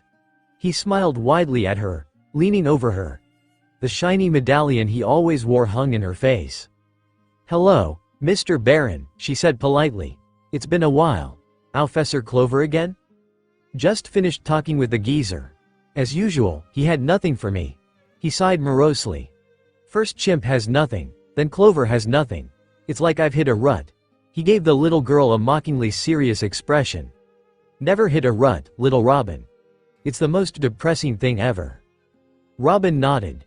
She found Baron to be an odd person. It was best to just humor him when he got like this. You shouldn't call Professor a geezer. He calls me a brat, so it's only fair. Baron stuck out his lip and pouted. I'm married and I have a 2-year-old. I'm hardly qualified to be classified as a brat. Robin dimly remembered him forcing baby pictures on the archaeologists last time he came to the library. That had been a little less than 2 years ago. She had only recently started going to the library herself around that time. How's your son? Vajra? He's doing fine, a little sickly, but the doctors said he'd grow out of it. He whipped out pictures. Wanna see his most recent photos? I got one of him in the bathtub, and one of? No, thank you, Robin told him bluntly. When she saw the unbearably hurt expression of his face 2 seconds later, she felt a little guilty. She was about to apologize when Baron suddenly took the book she was holding out of her hands. What's this? He asked. He read the title aloud. The Tale of the Island of Kala, huh? Robin shrugged. It's just a silly bedtime story. Baron gasped, aghast. Nico, Robin, I thought you wanted to be an archaeologist. I do. Then how can you dismiss this as a silly bedtime story? All legends have roots in history, and this one is no different. He shoved the book back on the shelf and sat Robin on the ground. Listen up, Robin-chan. I'm going to tell you the legend, since it's obvious you've been deprived in some way. I hope you can find the history in it. And who knows, maybe you'll be able to help find it someday. You want to find Kala? Robin asked curiously. Why? I thought you just asked the professor about that lost tribe all the time. Baron sat down as well. He gave her a playful smile and held a finger to his lips. It's a secret. Robin puffed out her cheeks in mild annoyance. Baron laughed and poked her cheek. Maybe I'll tell you when you're older. Now, let's go on with the story, nay, Robin-chan? Robin-chan. Robin-chan. Robin shook herself out of the memory and willed herself to pay attention. I'm sorry, what? Sanji, who was standing in front of her, crossed his arms. You kind of just blanked out. Is something the matter? She shook her head. No, of course not. Now, where was I? The legend, Luffy supplied for her helpfully. Vivi and Brooke said they'd heard it before, but they didn't remember any of it. But you said you heard, so that means you can tell us, right? You want to hear it? I thought you didn't like long stories. Roronoa reached over and shoved Luffy's hat over his face before the latter could reply. Taking into account we're on the crazy messed up island the legend is about, it might help us if we got some insight. Luffy pushed his swordsman's hand away. I figure this will be like listening to one of Usopp's stories, and those are always pretty good. Please, Lysop scoffed. My tales of greatness are way more fantastic than any mere dusty legend. Then luckily for you, this story is actually not that long, but it isn't terribly exciting, I'm afraid, Robin admitted. It also tells little about the time travel and whatnot. Still, if you all think it will help, I'll tell you it. What about that Baron guy you were just talking about? Nami asked. I'll come back to him. Allow me to tell the legend first. Almost immediately, the entire group was now sitting in front of her, like preschoolers anticipating a story from their teacher. Luffy, Chopper, and Tony took the front looking the most excited while Vivi and Karoo purposely hung in the back. Let's see. Robin muttered. How did Baron tell it? Ah, yes. A long, long time ago. A long, long time ago, or not, given the subject of this story, there was an island. An island with beaches the color of cherry blossoms and forests that glittered in the sunlight. An island where night and day interchanged at an irregular pace. An island that did not call anyone sea its home, or existed in any one time. This island came to be known as Kala, or more simply, Time Island. The island was seen in the Four Blues and the Grand Line, never appearing in the same place twice. Those who had seen it claimed that it was surrounded in a mysterious fog, effectively hiding it from the outside world. But if the island was so elusive, then how was it known that it had a jungle and strange sunsets and sunrises? That is because one day, someone was actually able to disembark on the island. It wasn't anyone special, mind you. Just a simple fisherman in the northern sea who was trying to earn his keep. He'd heard of the disappearing island, but he never thought it existed until it appeared before him. In fear he tried to sail away from it, but found he couldn't. His fishing boat had been caught in a mysterious current that seemed to be dragging him towards the landmass. He eventually gave up and resigned himself to his fate as he entered the fog. When he emerged he was stunned. Outside of the island it was the dead of winter, with snow falling and the seasonal fish swimming abundantly. Here, the sky was clear and the sun's warmth made it feel like summer. It was as if the season had been completely flipped. The fisherman managed to collect himself long enough to weigh anchor and head ashore. The island, Kala, as we know it to be, took his breath away. How was it possible for something so beautiful to exist? In a mere days, he moved from beach to the jungle of giant trees. He felt like something was leading him there and had no idea what it was. It wasn't long before he came across a wondrous sight, the remains of an ancient city. The remaining structures were built from white stone, and in the dead center of the ruins was a statue of a goddess. As he entered the ruins he took in his surroundings, not noticing he was no longer alone. I see I have yet another visitor. The fisherman jumped in surprise and turned. Sitting on the wall behind him was a woman like he had never seen. She had hair the vibrant color of poppies, and eyes that shone like the finest gold. In her hand she carried a staff, like some sort of wise priestess, but that couldn't be so, she was so young. But she was Calypso, the guardian priestess of the island. He simply gaped at her, and she smiled. "Did I surprise you that badly?" she asked. She leaned forward. "Tell me, are you really a visitor or are you here to claim what the island holds?" "I'm just a visitor. I'm not entirely sure how I came to be here," he insisted. He paused. "You've had other visitors here?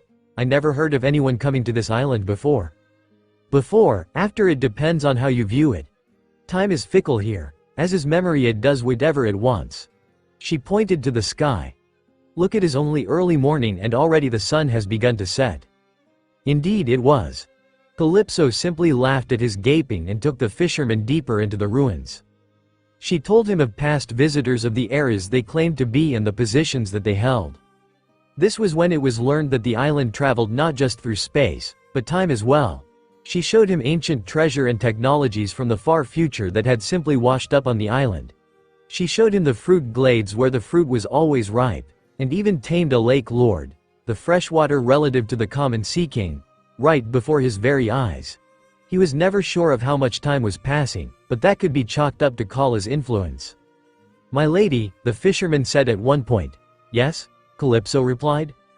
"When I first arrived here, you asked me if I was here to claim what the island holds. What did you mean?" Calypso frowned but answered. "This island serves a greater purpose than it hides something very important."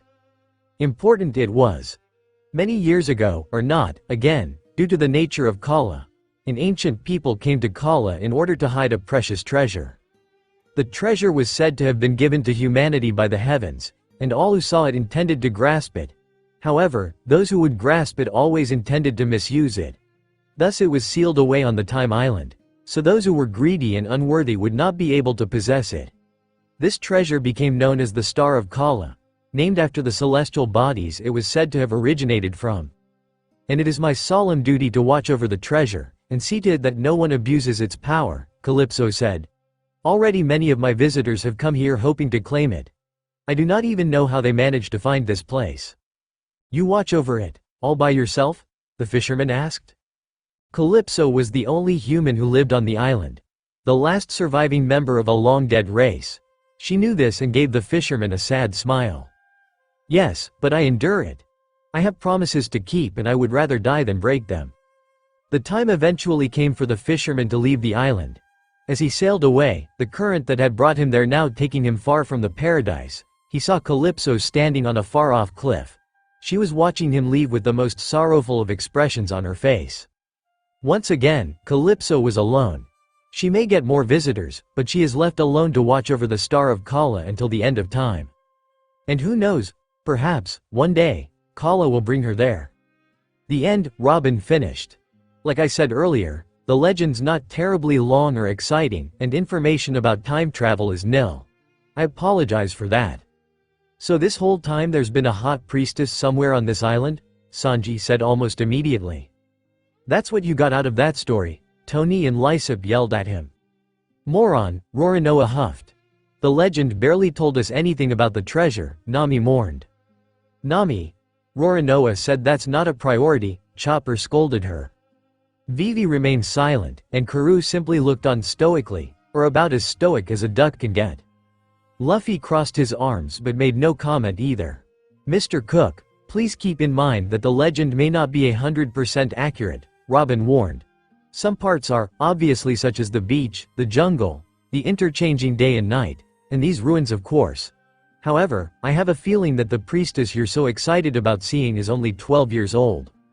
Sanji reeled back in horror. "What the, Roronoa," Robin said, turning to the swordsman. "Your mystery kid, who was captured, do you remember what she looked like, her hair or eye color perhaps?" Roronoa thought back. "I do actually. Her hair was this ridiculous shade of red, the kind you think only exists in boxes of crayons. And I think her eyes may have been yellow or something. I wasn't really looking. Hair the vibrant color of poppies, and eyes that shone like the finest gold," the archaeologist quoted. She smiled. "Sounds like our priestess to me. And it just so happens that I met her." The swordsman perked up. "You did?" "Yes, she was the one who told me where to find these ruins." "Was this before she got captured by the bounty hunters?" Chopper asked. "No, it was after. I found her in a cage in the bounty hunters' camp." "You know where their camp is?" Vivi blurted out. She looked more angry, if that was possible. "Then why didn't you try to free any of the crew, or the little girl for that matter? For starters, none of the captured crew was there when I was. I didn't even know any of us had been captured until I got there. Second, I offered to free her but Siobhan told me that she was going to wait." Vivi scowled, then crossed her arms and looked away. "You'll need to tell us where the camp is later," Sanji said, still sulking a little about the fact his hot priestess was just a kid. "Of course, Mr. Cook." "Siobhan?" Luffy broke in, catching on the different name. "I thought the mistress." "Priestess," Lysop corrected, "was named Cantaloupe," Luffy finished. "You mean, Calypso. Siobhan is what she told me her name was." Robin smiled. She was quite interested in the fact I was a pirate. "I think you two are going to get along." Luffy gave her a smile back. He liked the prospect of a new friend, especially one that appeared to all lonely on an island. She sounded like she could use friends too. "So they're not the same person," Sanji concluded hopefully. "Not quite," Robin disagreed. "The name is possibly our next inconsistency.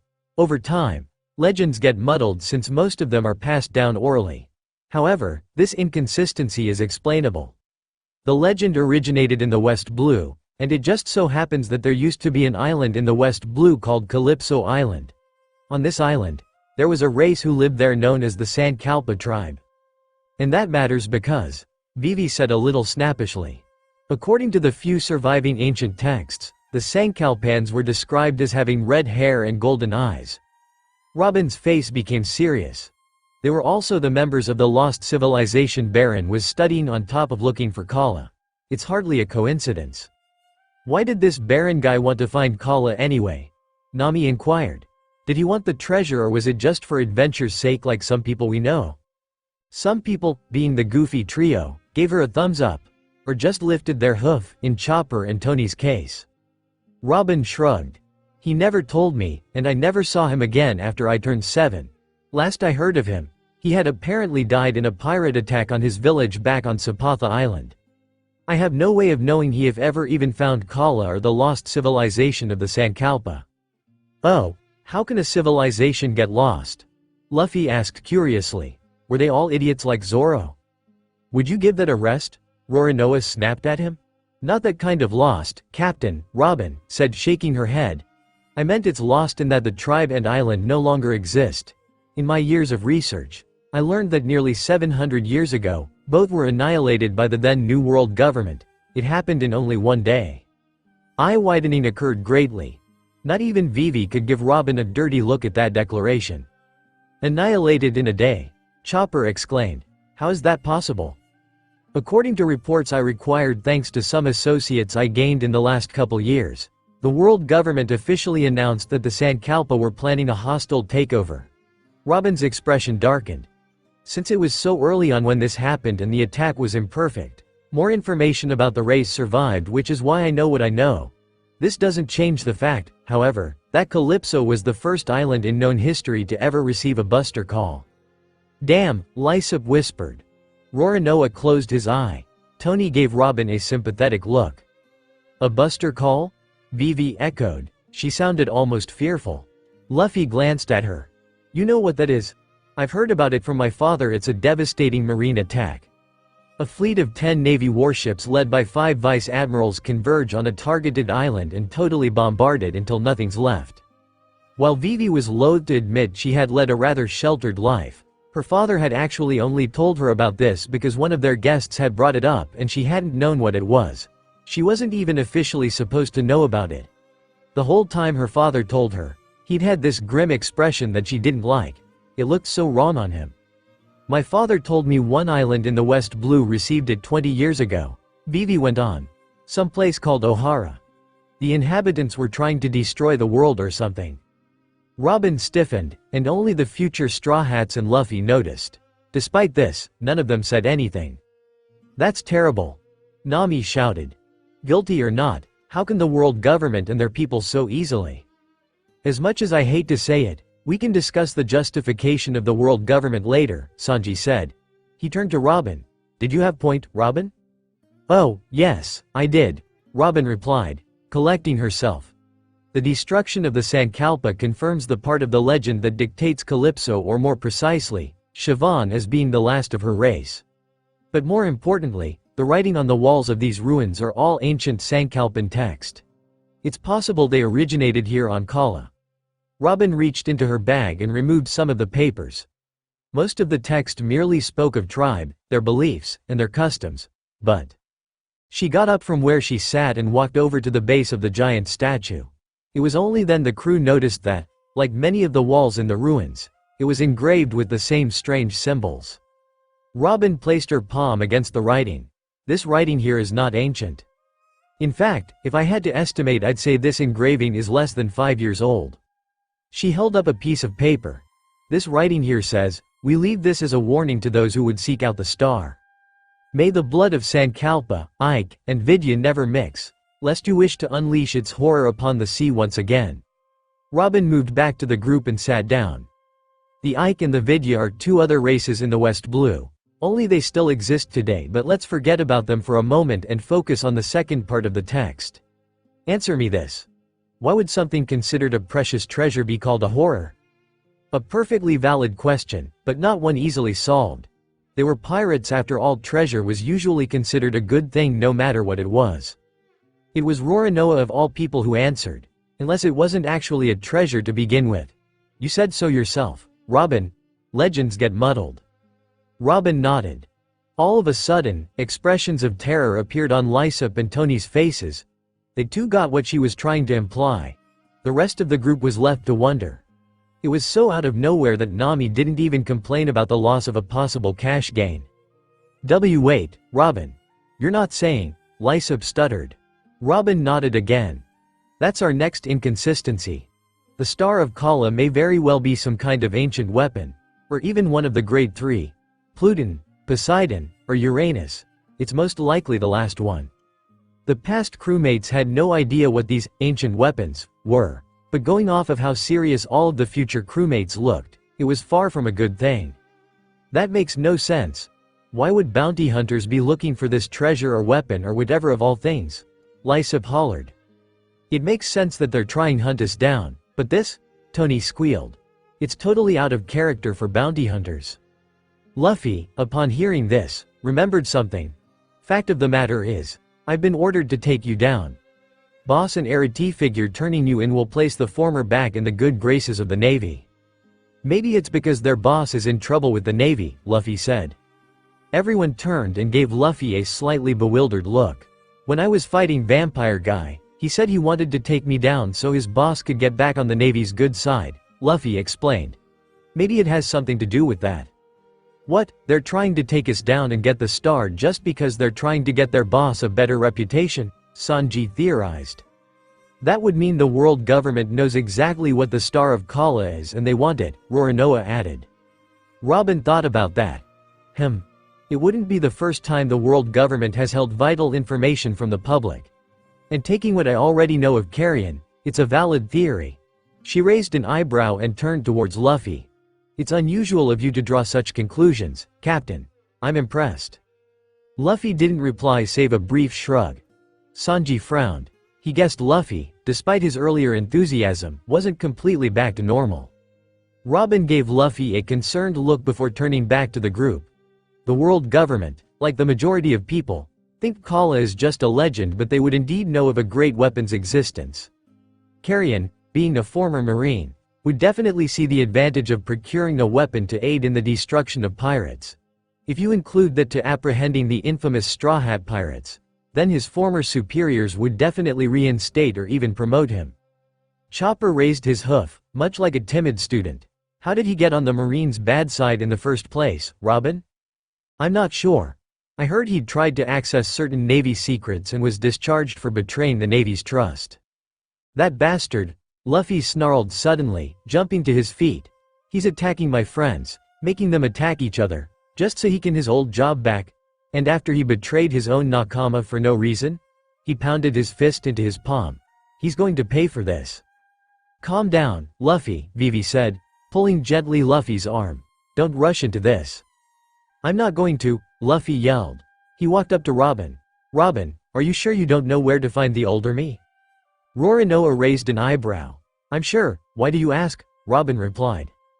If we're going to rescue our friends and make the rotten meat guy pay, we need more future people, the Rubberman replied.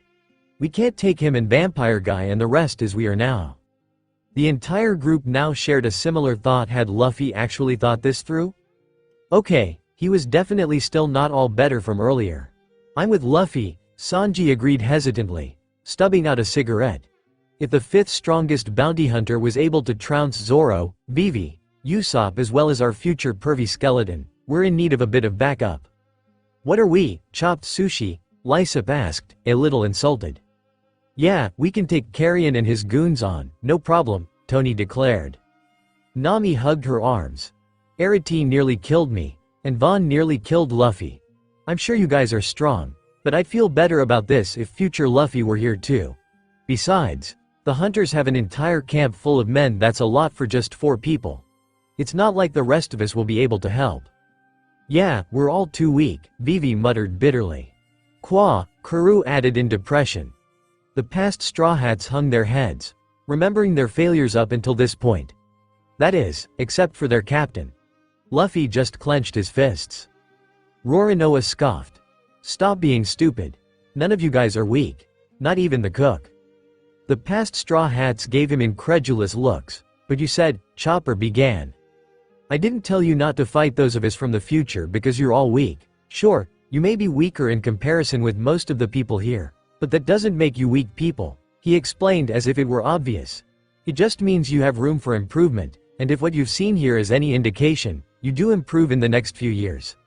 I mean, just look at Lysop. Lysop nodded. Yeah, just look at Hay. Look, I know where you're coming from. With Arlong, Krieg, and Wapol, you guys have had nothing but victory up until now. You've entered a mindset that tells you you're invincible when obviously you're not. That's why the fact you've been defeated so easily now is bothering you all so much. If anything, this is a huge lesson in humility that's long overdue. Is that why you called us overconfident rookies before? Luffy asked. He looked considerably less furious now. Roronoa nodded. I know how we all were in the past. When reality rears its heads, it's ugly. That's why I keep telling you not to rush into this. You're not weak people, but you're not strong enough to defeat this kind of enemy. Not yet. Luffy pursed his lips, then slowly nodded. Okay, I got it. What do you, Robin, Usopp-Osan, and Chopper-Osan think we should do then? Roronoa, Lysop, and Tony all looked at Robin. She arguably the smartest stray that, for now, we focus on retrieving Mr. Swordsman, Longnose, Brook, and Siobhan if she wants us to from the hunter encampment, Robin suggested. And, if possible, try to free Frankie, future Nami, and future Sanji. Getting our respective ships back can wait. Once that's done, then we can find future Luffy and discuss taking down Carrion and his men. But in order to do that, we'll need to be covert. Sanji lit a fresh cigarette. You have a plan? The beginnings of one? Robin gave Sanji a soft smirk. I'd like to go over it with our crew's best strategist, if that's alright with you. Sanji, realizing that Robin was talking about him, blushed furiously. Then, as per usual, he went straight into Melorine mode. Robin Kwan, I'd be honored to help you hone your brilliant beginnings of a plan. Looks like we're getting some action, Roronoa said, a predatory grin on his face. You better not fight. Chopper and Tony cried out in unison. You're still injured, and we're not going to sew up your shoulder again. Why isn't this a little less sudden? Lysop tried to argue. No use, Lysop. Luffy's already gotten it into his head that we're going. Nami sighed, jerking her thumb at the boy in question. Sure enough, Luffy was practically bouncing in place. She turned to Robin. Robin, which way do we start going in? Due east of where we're standing, the older woman replied. Yosh, Luffy hollered. Lead us to the camp, Robin, Nami, we're counting on you. With Luffy's order, everyone stood up and started moving straight due east. The two doctors were sure to keep a grip on Roronoa's wrist so he wouldn't get lost. Robin hung back briefly, then stepped forward to join them. As she moved toward the rest of the crew, Vivi suddenly stepped in front of her path. Robin stopped and raised an eyebrow. Is there a problem? I don't trust you, Vivi said bluntly. That much was evident, Robin said in monotone. I don't trust you, Vivi repeated, but for whatever reason, Luffy does and I trust Luffy and his judgment. So, for now, I'm willing to call a truce. At least until we rescue Mr. Bushido and the others.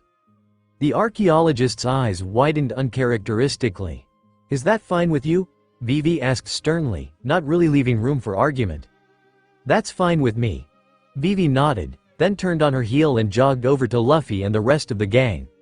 Robin, meanwhile, was still a bit too shell-shocked to follow suit.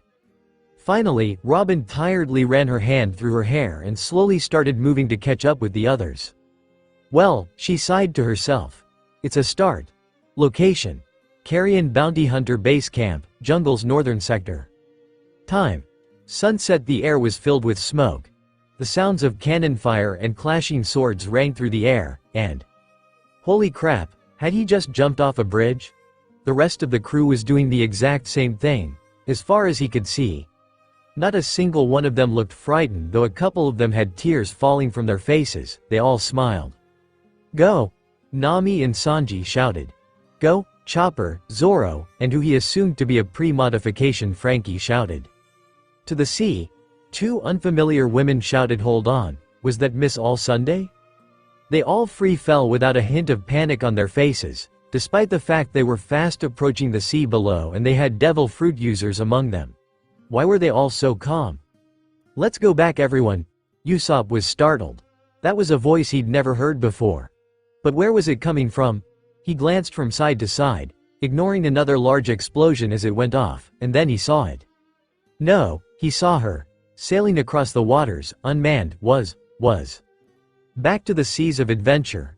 Everyone, he felt himself scream. Get on board the Mary. The Going Mary, looking more battered than ever, sailed directly beneath them. Her figurehead smiled up at them. Me ear rrrrrry, Luffy hollered. It was only in that moment that Usopp realized where the mystery voice was coming from. "No way," he thought. "That's impossible. I came to get you," Mary announced. "Rise and shine." Usopp was forced into consciousness by someone dumping cold water on him. He started awake, kicking his legs wildly and banging the back of his head against something hard. The sniper blinked back the tears of pain that threatened to emerge, then fully opened his eyes. 5 seconds later, he wished he hadn't. He was tied to a wooden pole with thick chains, in the middle of a camp next to a small bonfire. Joining him in being chained to the pole was Brook, who was looking listless and weak, for a skeleton. Standing around him were countless people, each one armed to the teeth and staring at him as if he were a prime cut of ribs. Runo stood in front of him, smirking and proudly swinging an empty metal bucket. Lastly, his eyes fell on a cage that was situated in front of him and Brook. Inside the cage was a young girl sitting cross-legged. "Wow," she commented sardonically. "And here I thought I woke up weird. That did it." Usopp took a deep breath and lost it. What the hell is going on?